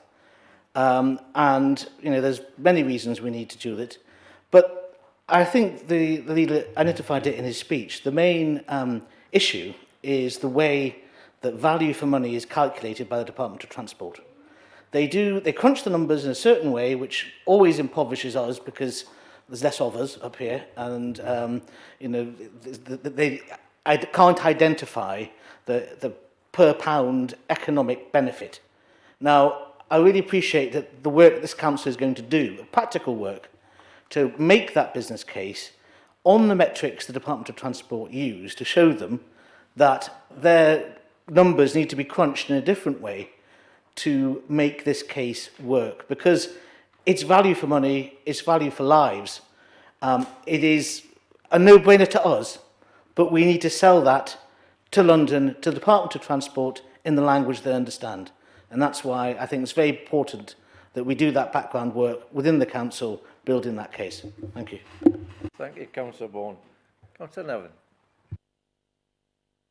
Nevin. Thank you, Chair. Unfortunately, last month my mother's friend was killed in a road traffic collision on the A1, which focused my attention even more on how we must create safer roads that families and friends don't suffer the grief of someone killed or seriously injured. I've read the horrendous statistics about KSIs in the government's new road safety strategy. 1,600 people were killed and almost 28,000 were seriously injured on British roads in 2024. Someone is seriously injured or killed on our roads every 18 minutes, and on average 4 to 5 people are killed every single day. So I wholeheartedly welcome this council's concern about road safety, and I welcome the government's target of reducing the numbers of people killed or seriously injured on our roads by 65% by 2035. The motion before you is focused on long-term safety improvements. Rather than knocking our heads against a brick wall, we should be focusing our energy on pushing for short and medium-term safety improvements. This would begin to save lives almost immediately. May I urge you to support Councillor Swinback's suggested amendments to the motion, most particularly that a cross-party group of senior leaders be established to consider an evidence-based expert report report on the different ways to improve road safety in the short and medium terms as well as the long term. Thank you. Thank you. Right, last two, Councillor Thorne and Councillor Wearmouth, before I ask Councillor Sanderson to reply. Yes, Chair. I very much support the leader's motion to dual this dangerous stretch of road. This road is a mismatch of single carriageway and dual carriageway. And for motorists who know the road, it's fine. But for visitors, strangers, people visiting our county, it is confusing. And that's evidenced in, one of the latest deaths where we had a road accident involving 2 German tourists. On the economic front, as a manager of the Northumberland Arms in Felton, this road really impacts on our business. It used to be the case that on high days and holidays, this road was jammed with traffic. But now, nearly every weekend in the spring and the summer, this road is at capacity and you crawl along the road very, very slowly. Staff and customers find it difficult to get to the pub. And again, I just want to highlight the interchanges, the central reservations.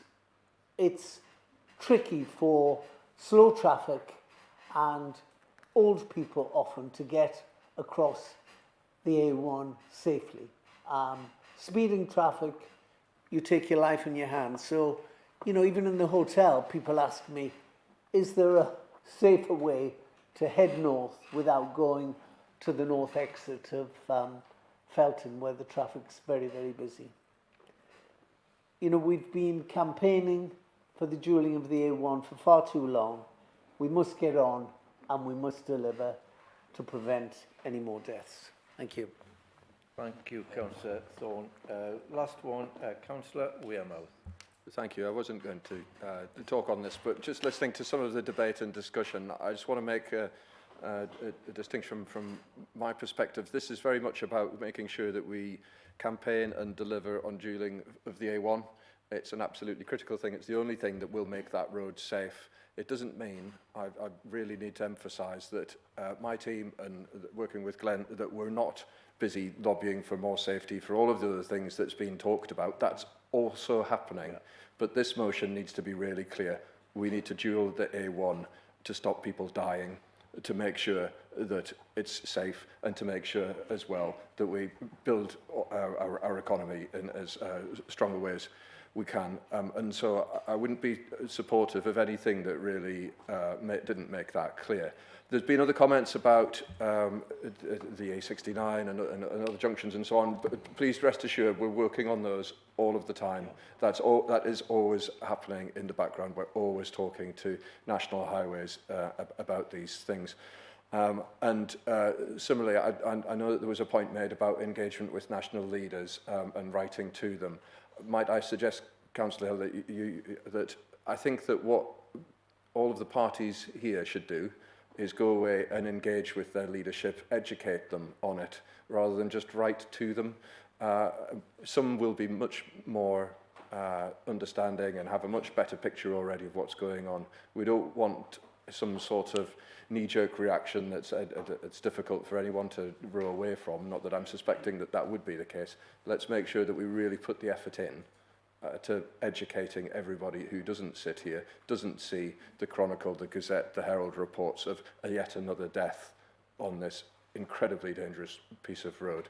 Let's absolutely make this a mission of the Council here. Thank you. Thank you, Councillor Wearmouth. Before I bring in Councillor Sanderson for his right of reply, I'd just like to say how wonderful it is that we've had this grown-up discussion, and everybody, when it's such an important issue of people dying on our roads, that we haven't brought politics into it, and it's been an excellent discussion. So thank you for that. Councillor Sanderson. Thank you very much. I would just simply highlight 5 quick points. One, it is the danger of the mix of dual and single carriageway that causes the confusion, the difficulty, and the frustration. The A697, yes, has seen the traffic level increase. And that is difficult for those villagers along that road, and because that road is not suitable for the level of traffic it's taking. We know about rat runs being taken through Felton, through Thurston, through other places, villages that are faced with extra danger from traffic on roads that are not fit to be used for that traffic. Councillor Thorne has talked about capacity. How, if we don't make a real campaign about this, what will that road be like in 5 years' time? It crawls at times, it stops at times, and when it's really busy in the summer, it snarls up for sometimes for hours on end. So if we don't do something, what will it be like in 10 years' time? And I think the most important and final point is, what do you put the value of a life? How can you measure that in terms of money? I put it to you that that we need to remain united. We need to be saying to government that road users commit something like £38 billion to the Treasury every year. To do the whole of the A1 dualling would cost maybe 2 billion. So surely that puts everything into context. And it cannot be right that government, whichever government it is, doesn't listen to us on this. So all I can say is I'm grateful for the other points that have been made. I take the points you're making. I don't want this to be a distraction, though, from the key points that are made within this motion. So, members, I'm going to continue to ask that you support this cross-party motion as it's written here. And thank you again to the group leaders and to everybody who've been so supportive. Thank you for that, Councillor Sanderson. Right, councillors, we now move to the vote. Can we have all those in favour, please show your hands. Yeah. Those against? None. And abstentions? That was unanimous. Well done, councillors.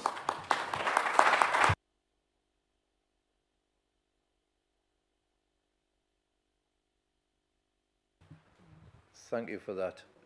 Now move on to the second motion, and I would like to invite Councillor Bridget to present and move his motion. Councillor Bridget. And you have 5 minutes, Councillor Bridget, to propose your motion.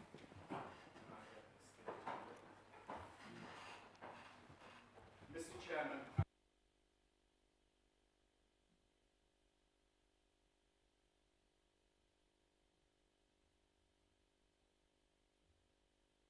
Clear.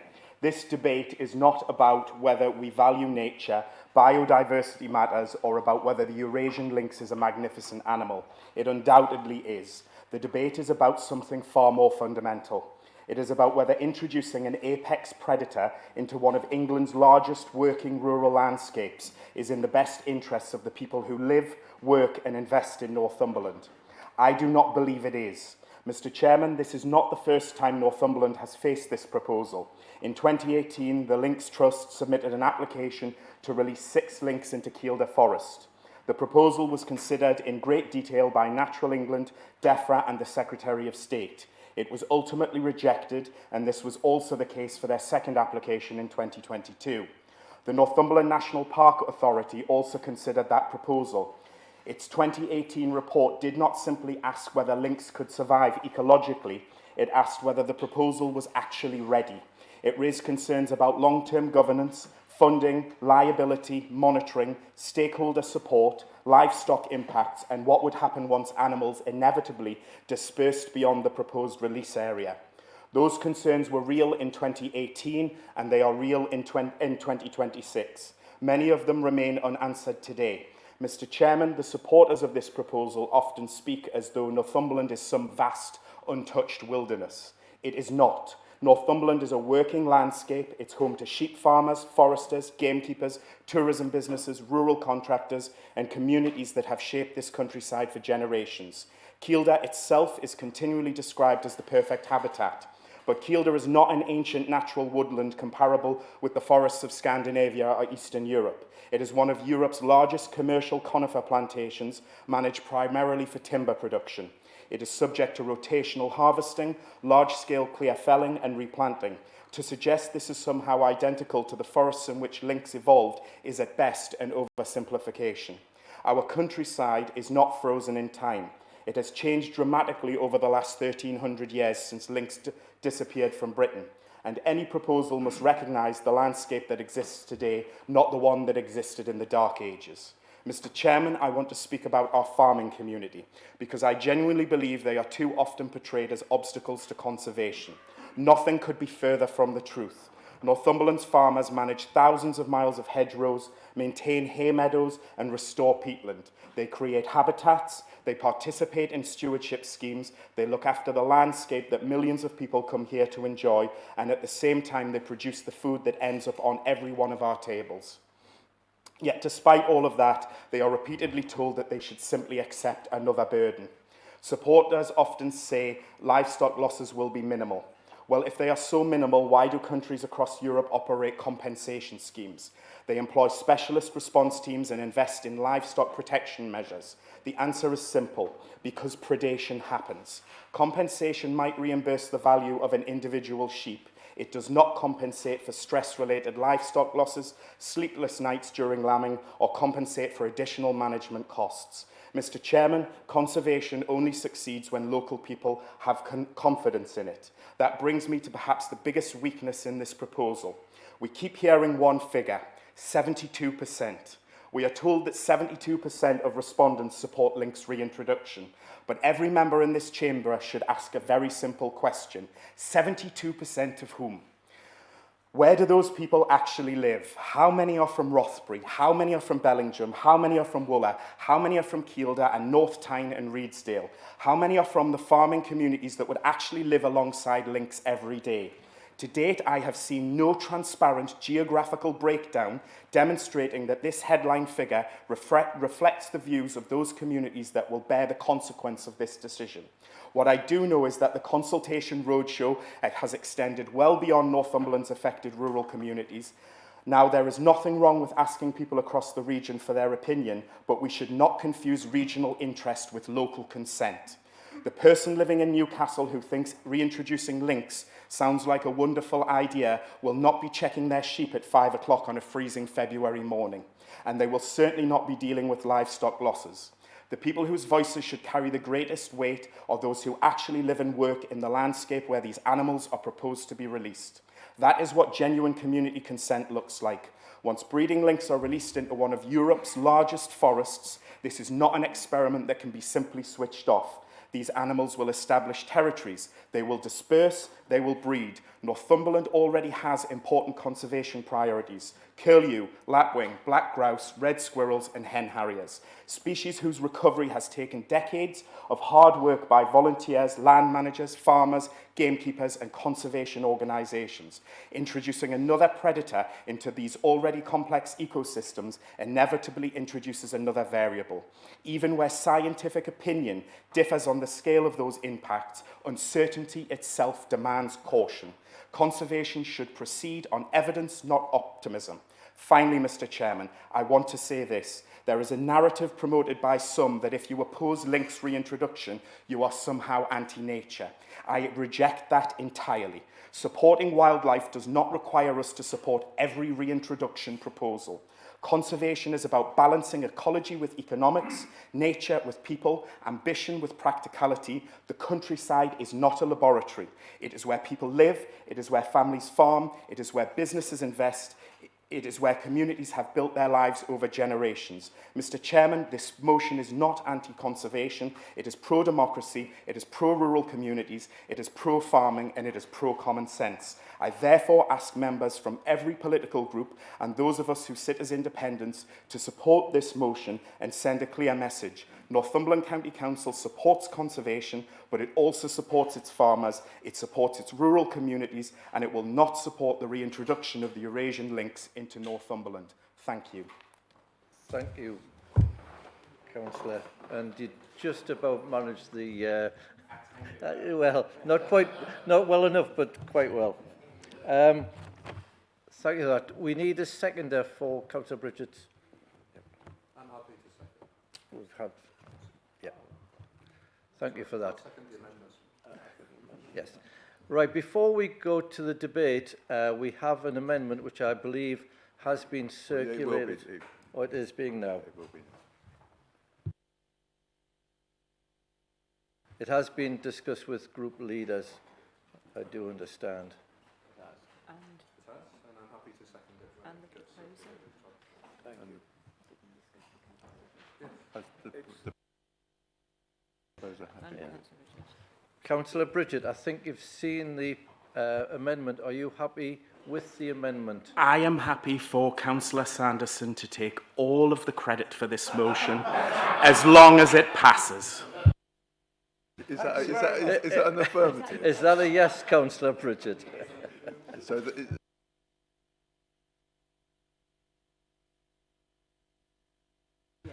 with Councillor Bridget agreeing to that, this becomes the substantive. yes, So we will have Councillor Sanderson to go through the amendment, which is now the motion. Thank you, and an enormous thanks to Councillor Bridget for his generosity, as usual. Members, the member referred to a National Park meeting, and it was actually on the 27th of April 2018. This is the agenda of the Northumberland National Park meeting that I chaired then, because I was chairman of the board, and we asked that opposite. Sorry. Okay. Yeah, we asked that officers should prepare a paper for the board looking at all the pros and cons, the advantages and disadvantages of the reintroduction of Eurasian links. And so they went away and produced this paper, which is several pages long, in fact 12 pages long. And it was on the basis of that evidence that we discussed, debated, and then decided to decline the reintroduction of Eurasian links. And that was then fed into the system. And I was quite clear then on the arguments that had been put by officers, as I am now. And I don't think anything has changed, and that's why I support this motion. There are two small amendments that I would like to make, and I think they've gone round, Chairman. The first one is on the first paragraph, where I think it's not strong enough. I think we need to, rather than just say we don't like the idea of this, I want us to say, if you agree, and I think, having spoken to some of the leaders, that they do agree, that Northumberland County Council become a statutory consultee should any projects relating to the reintroduction of the links come forward. That means that at the moment we aren't asked for an opinion. This would mean that we were asked for an opinion. Given the interest that the County Council have in your area and around, it's right that we have that. Secondly, on the fourth paragraph, there is a small grammatical error which we put in deliberately, just to see if Stephen would notice it. He did, so well done. This is basically all exactly the same as that paragraph is there now, other than we just move one word, which is actually, I think, really important, which is that the currently supporting, encouraging, actively leading efforts to the reintroduction of the links project into Northumberland. The reason I believe we should look at that way is because if we have it as it's currently written, it would then compromise the relations that we have with other bodies to whom we give money, but that have no linkage to the project. They may have a view, but they have no linkage to the project. And that makes it quite clear, and it doesn't compromise our council's ability to do that. So I hope you're okay with that. And I do thank Councillor Bridget for this motion. I thank Councillor Wormer for his seconding of it. It is a very important matter, and I'm glad we've had the chance to talk about it today. Right, thank you, Councillor Sanderson. We first go to debate. Captain Evan, you had your hand up first. Thank you, Chair. Something that I'd like to remind everyone is that no application has actually been put in to reintroduce the links, we're still pardon me. We haven't received all the evidence. So is this really the right time to be making a decision on this? Thank you. Thank you. Councillor Fitzgerald. No, Fair Saken. Thank you.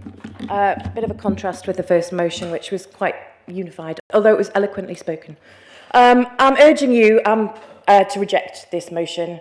It's about the proposed possibility, which is the key word here, of not a proposal, a possibility of the reintroduction of the Eurasian Links by the Missing Links project in partnership with Northumberland Wildlife Trust and the Wildlife Trusts. While the concerns of rural communities, farmers and residents are entirely valid and must be protected, this motion is both preemptive and undemocratic for the following reasons.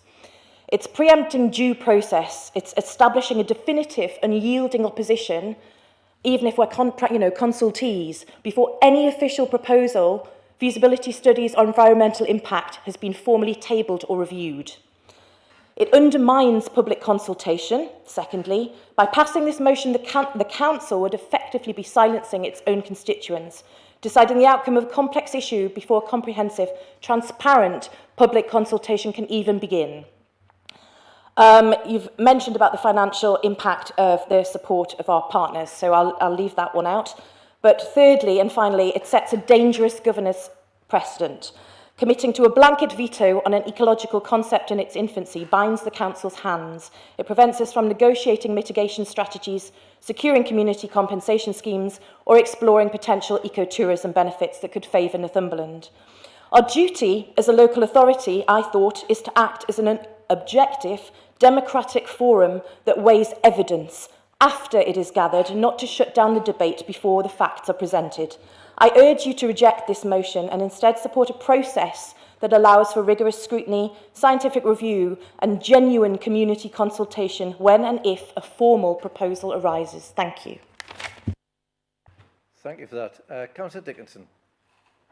Thank you, Mr. Chairman. I wasn't expecting you to come so soon because I saw so many hands. And this reflects all sorts of things. I mean, if we had this level of interest on occasion in some of the big budgetary issues on education and adult social care and all the other things, I'd be really pleased. But over the last couple of days, I've had been inundated with a whole range of views from a whole range of people. And I think one of the things that really concerns me, and I'm pleased Glenn's amendment came forward because we had a discussion about it earlier, and I'm very grateful that the National Park actually did that paper, because probably the biggest amount of information that's been made available to people. The difficulty being that this council was never intended to be a consultee. The National Park was never intended to be a consultee. The early indications and the percentages that continually get used are referring to a proportion of people who don't live in Northumberland. And we are elected by Northumbrians to represent their views, but also, when they haven't had a voice, make sure that they get one. And that's exactly what this amendment does to the motion. It says anything that comes forward in the future, in essence, must include the County Council as a consultee. So this isn't us saying not now, not ever. It's saying not now until you sort yourselves out. Because let's be fair, this has gone on for years. And if it hadn't been for the National Park, and we won't refer to Glenn's leadership at the time because that's not helpful to anyone. But if they hadn't done that report, we wouldn't have the information that we needed to have informed discussions with group members and others.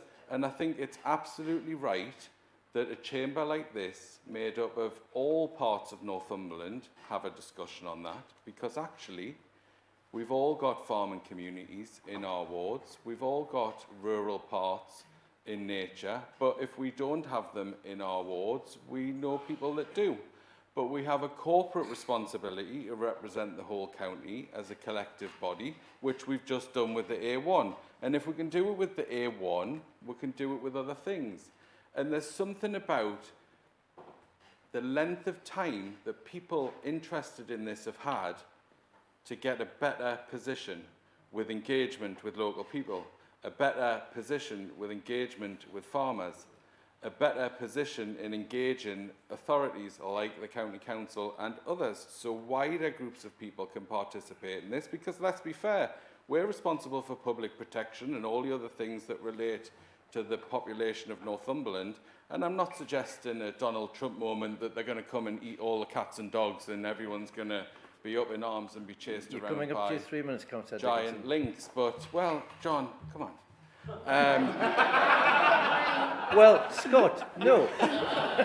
You've interrupted my blooming flow now. But the point, I think, I've already made, Chair, and I'm sorry you weren't enjoying my contribution. I always enjoy your contribution, but I've preferred shorter rather than longer. Councillor Lambert. Thank you, Chair. I'd like to congratulate Councillor Bridget for bringing this motion forward. It's great to see that he's representing the constituents and people in Rothbury. I know his part of the country very well. I deal with a lot of his farming neighbours up there. I've spent my entire career working in agriculture, in sort of corporate agriculture.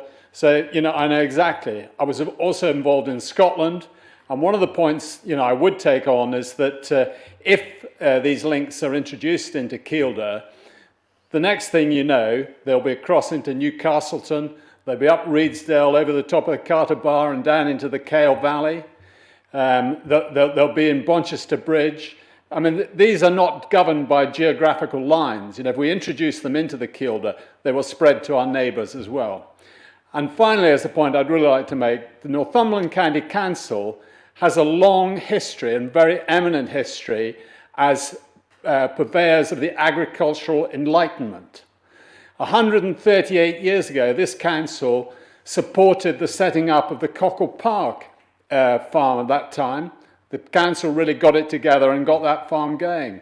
And the work that was done there over the next 80 years, what was done in Cockle Park, is still even more relevant today than when it was done. So, we do have a proud history. And as Councillor Bridget, I'm sure, what he's trying to do is protect the interests of fellow Northumbrians who are trying to run businesses in very difficult environments, with a lot of issues up against them. And, and that's where I'm coming from. And I absolutely will support this 100%. Thank you, Councillor. Matthew Matheson.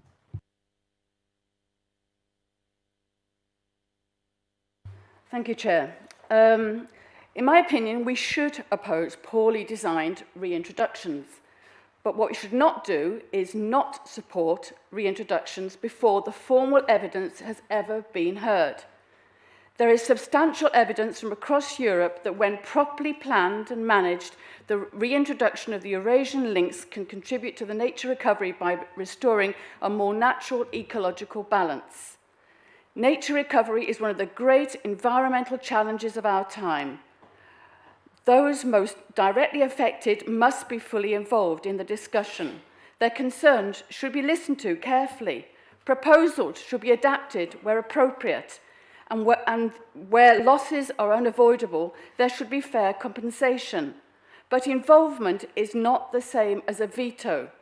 Decisions about our natural environment must ultimately balance all the different interests and be based on evidence.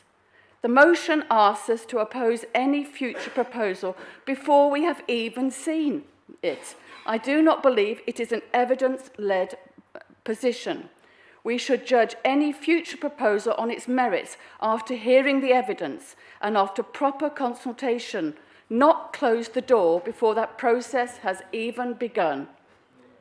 A blanket ban would simply continue the managed decline of Northumberland's natural environment. As councillors, we're not simply here to preserve things exactly as they are. We have a responsibility and an opportunity to leave Northumberland's nature in a better condition than we found it.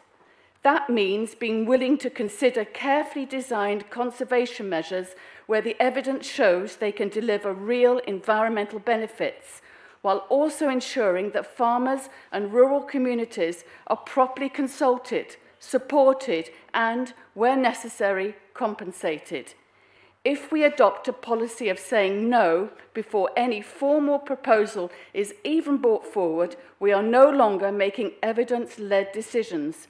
We are deciding the answer before we have heard the evidence. I cannot support that and will therefore be voting against this motion. Thank you, Councillor. Councillor Kennedy. Thank you, Chairman. Well, this is fascinating, isn't it? So I am not going to stand here and pretend to say I know anything about the introduction of links. I've seen it on TV, I've seen the odd newspaper article now and again, but I don't know the whole subject. I've never had detailed briefings. I don't really understand the pros and cons of it all. So I find reading this motion, and I'll just read out a few words from this motion, and it says, setting out this council's opposition. Those are the key words in this motion. Now, I'm staggered that group leaders have decided or have spoke together and thought that was a really good use of words. Because as it's been made out by some fellow councillors who are saying the exact thing that needs to be mentioned here. We are seeing that this council, if we vote for this, that this council is opposing this suggestion about the links and its introduction. Now, I don't know anything. I do not know. I am not in a position to know whether I support it or I'm against it. I have no strong views. I do not have enough detail to say whether I support it or I am against it. This is trying to force this council to have opposition prior to, and I would question if all the councillors in here know an awful lot about it, because I may be the only one, but I'm sure I'm not, that we're actually saying here, this is about question of governance here. Now, if we're saying here the council is going to oppose things before we even know what the subject is, I think that is a terrible, terrible position to be. Now, I do agree with that us becoming a consultee. I would agree with that. I've got to admit, I worry about the second paragraph where it's saying will not provide financial assistance to other partners, because that sounds really aggressive and sort of forcing them to hold certain positions. So I have worries about that paragraph, but setting out the council's opposition. Basically, councillors, if you support this, you are opposing this. Okay, sir. If you're opposing this, you're opposing it even before we know what the proposal is. And I think that is just plain stupid. Thank you, Councillor Kennedy. Councillor Dodd. Thank you, Chair. A few days ago, like many of us, I was waiting for a football match to start. And it got to 12 o'clock, and then it was announced it's delayed for an hour. So what did I do? I thought, I know what, fill the time. I'll get my agenda and read it for the council meeting. What a mistake that was. I missed the match because I fell asleep.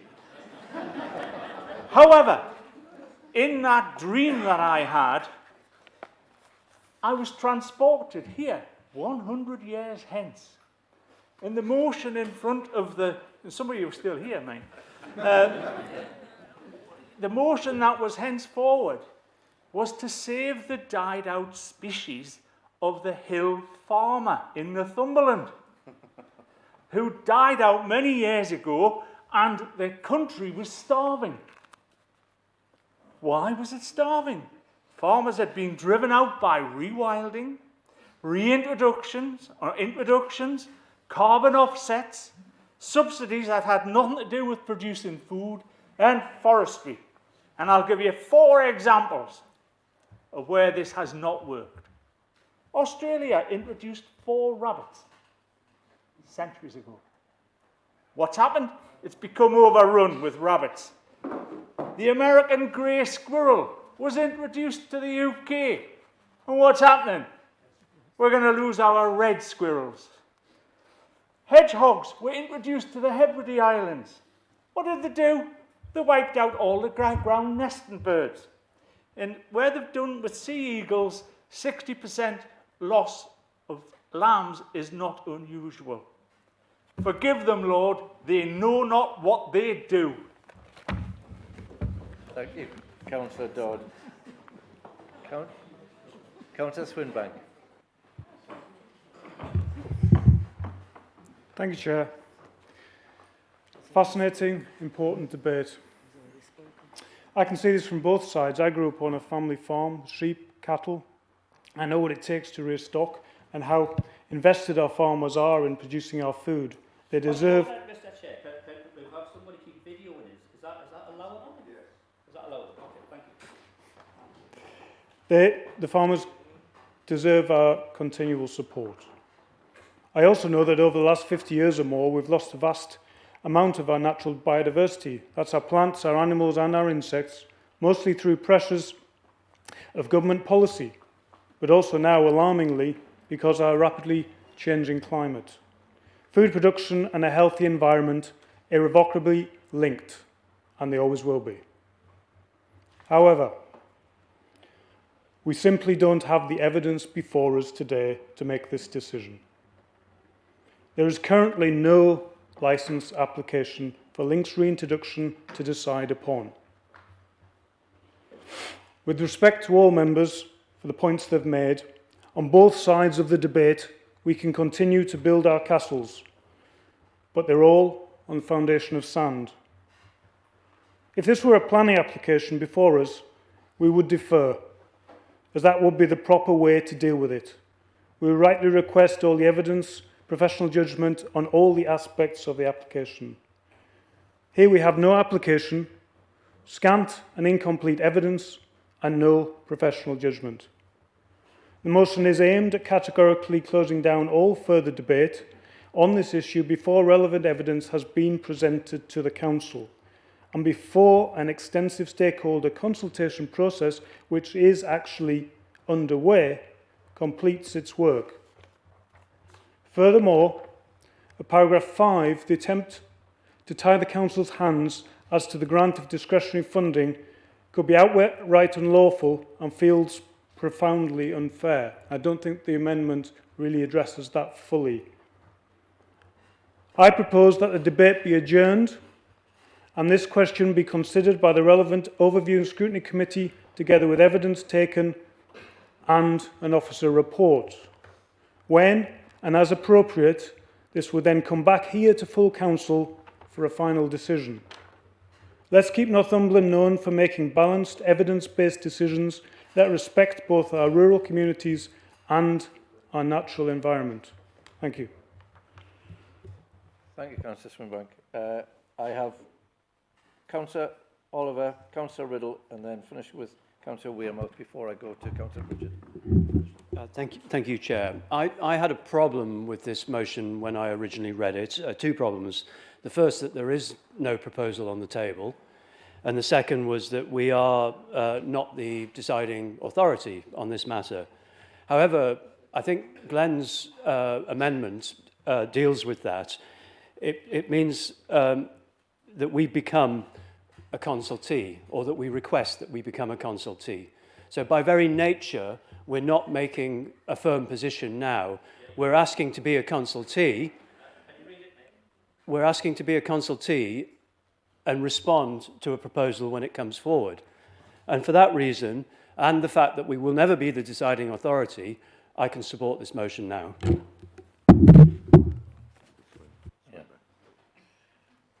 Thank you, Councillor Oliver. Councillor Swinbank, I think I heard, did you say you propose that this be deferred?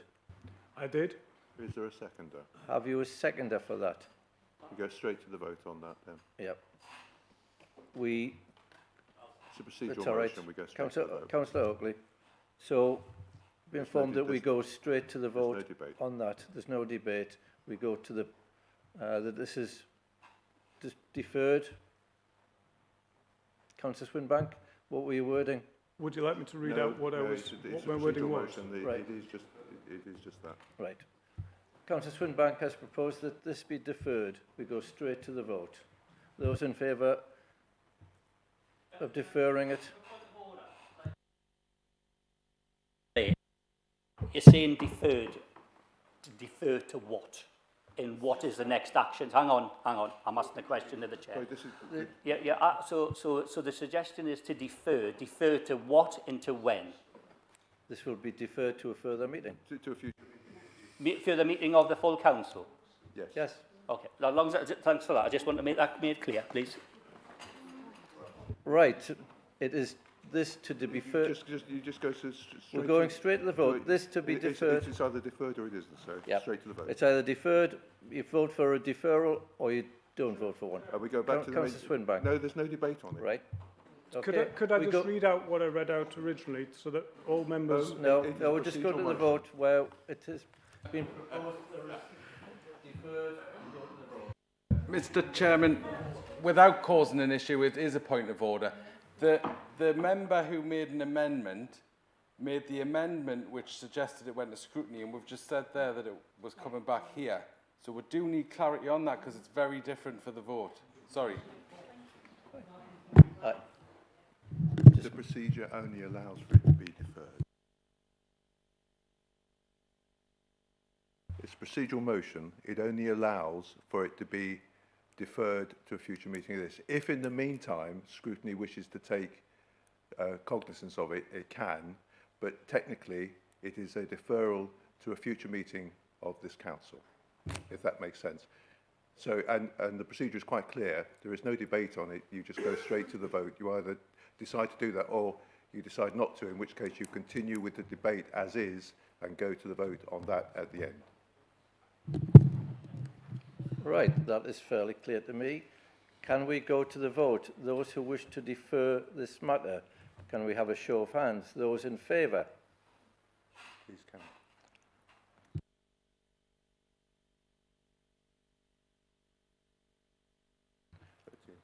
Those against? You continue with the debate. Thank you. We continue with the debate. Councillor Riddle. Thank you, Chairman. I'll start by thanking Councillor Bridget for bringing this to Council, and also Councillor Dickinson for his wise words as well. I'm the member, obviously, for Bellingham Ward, which covers the North Tyne and Reedsdale Valley and much of Kielder. Well, Kielder village and some of the forest, right across to the Cumbrian border. So, you know, I want to start by saying that I am a farmer, but I'm also a conservationist. I chaired the national park before Glen for 12 years, and I also led all the national parks nationally at government level. So, you know, I'm not a person that disrespects nature, and I certainly am a custodian, I believe, of the countryside. I have seen the evidence, obviously, from National Park, but I've also been taking part with local farmers in some meetings that they've had, and I've seen and read the interim report on the proposal to reintroduce links. It is true to say that there is not a formal proposal to reintroduce them at this time, but, you know, at the moment we are not even a consultee, so, you know, this could actually come forward and the horse could have bolted and, you know, it's too late to shut the stable door. So definitely need to have the bit about the Secretary of State and asking for formal consultee status. Councillor Dodd did mention about, you know, the unintended consequences of the reintroduction of the white-tipped eagle. You know, the idea was good, but unfortunately, you know, things happen. The consultation document that I've read is also a bit selective, I believe, in the evidence that they've put in it. So, you know, I'm not standing here with no knowledge of what's being proposed in the background.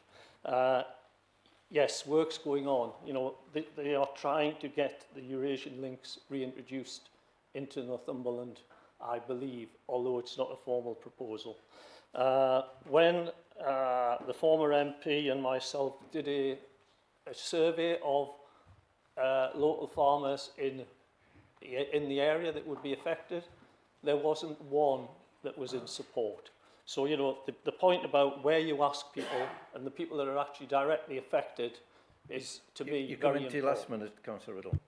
Okay, so to wrap it up, you know, I'm not standing here opposing it without any knowledge, but I believe that it would be to the detriment. We've done without these animals for hundreds of years, if not 1,000 years plus, and to reintroduce them as an apex predator, I think would be a big mistake. Thank you, Councillor Riddle. Last one, I'm going to go to Councillor Wearmouth before I return to Councillor Bridget for his right of reply. Councillor Wearmouth. Thank you, Chair.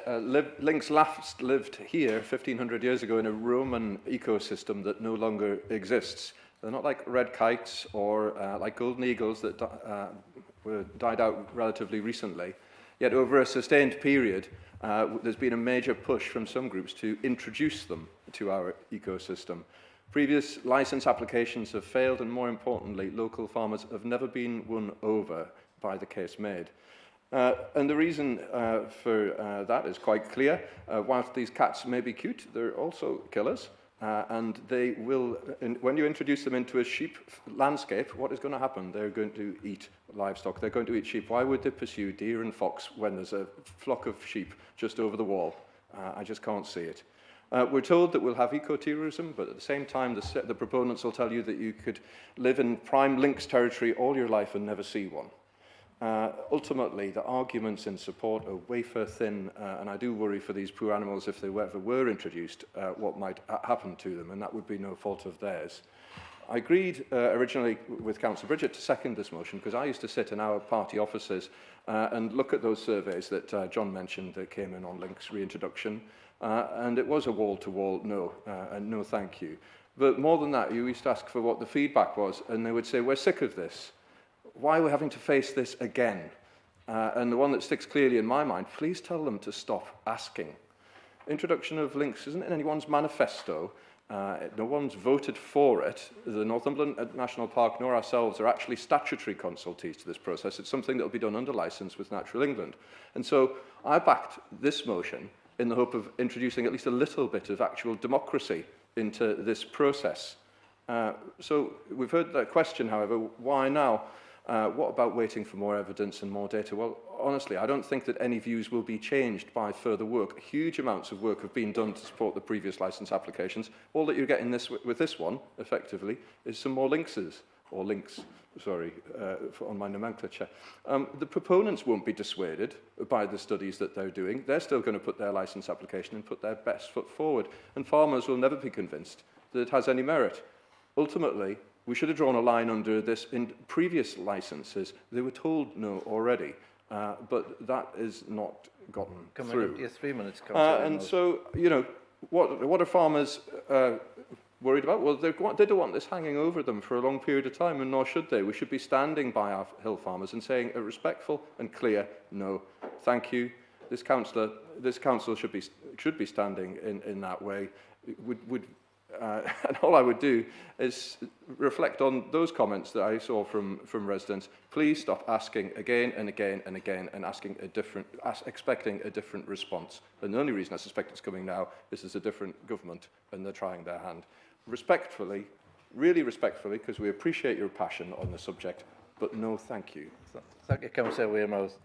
Right, I'm going to go to Councillor Bridget for his right to reply, and you have 3 minutes, Councillor Bridget. Yeah, I'll be quicker than that, Mr. Chairman. Thank you very much for the opportunity to reply. I should have been clearer. I don't speak for anyone else in this chamber, and I don't speak for anyone that may want to support this motion.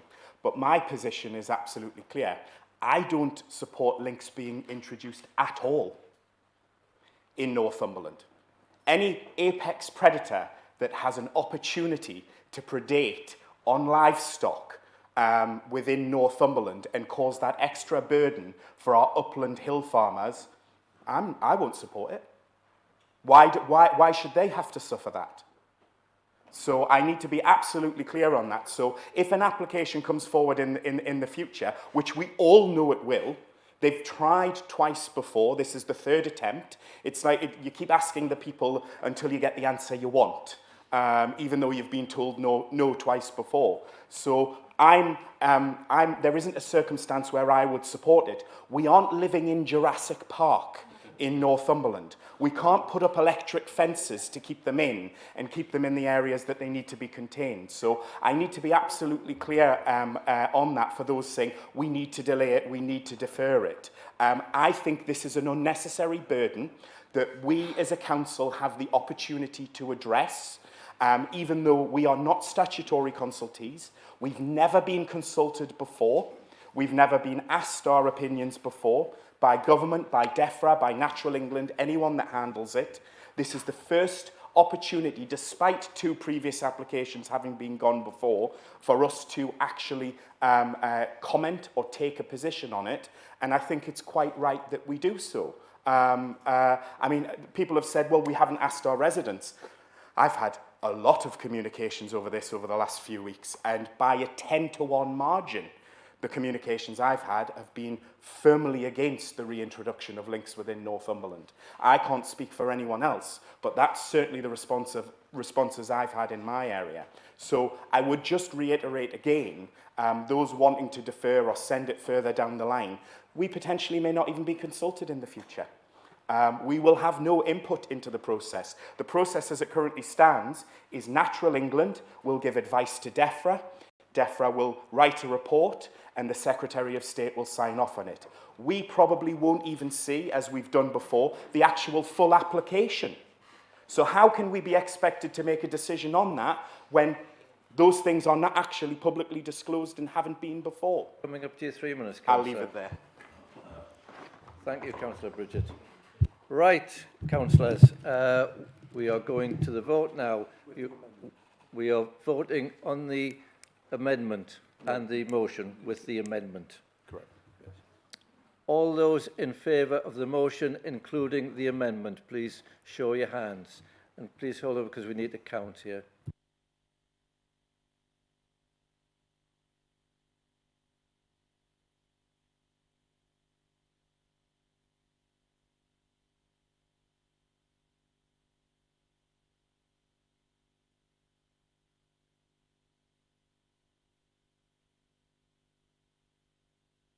And those against? Point of order, Mr. Chairman. Members who have left in the debate cannot vote. That is true. It's clearly carried in. Yeah. And abstentions?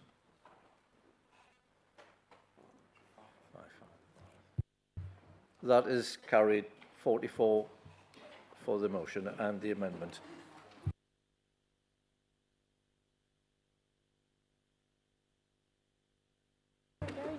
Right, ladies and gentlemen, that is the end of the meeting. We have no other items to consider.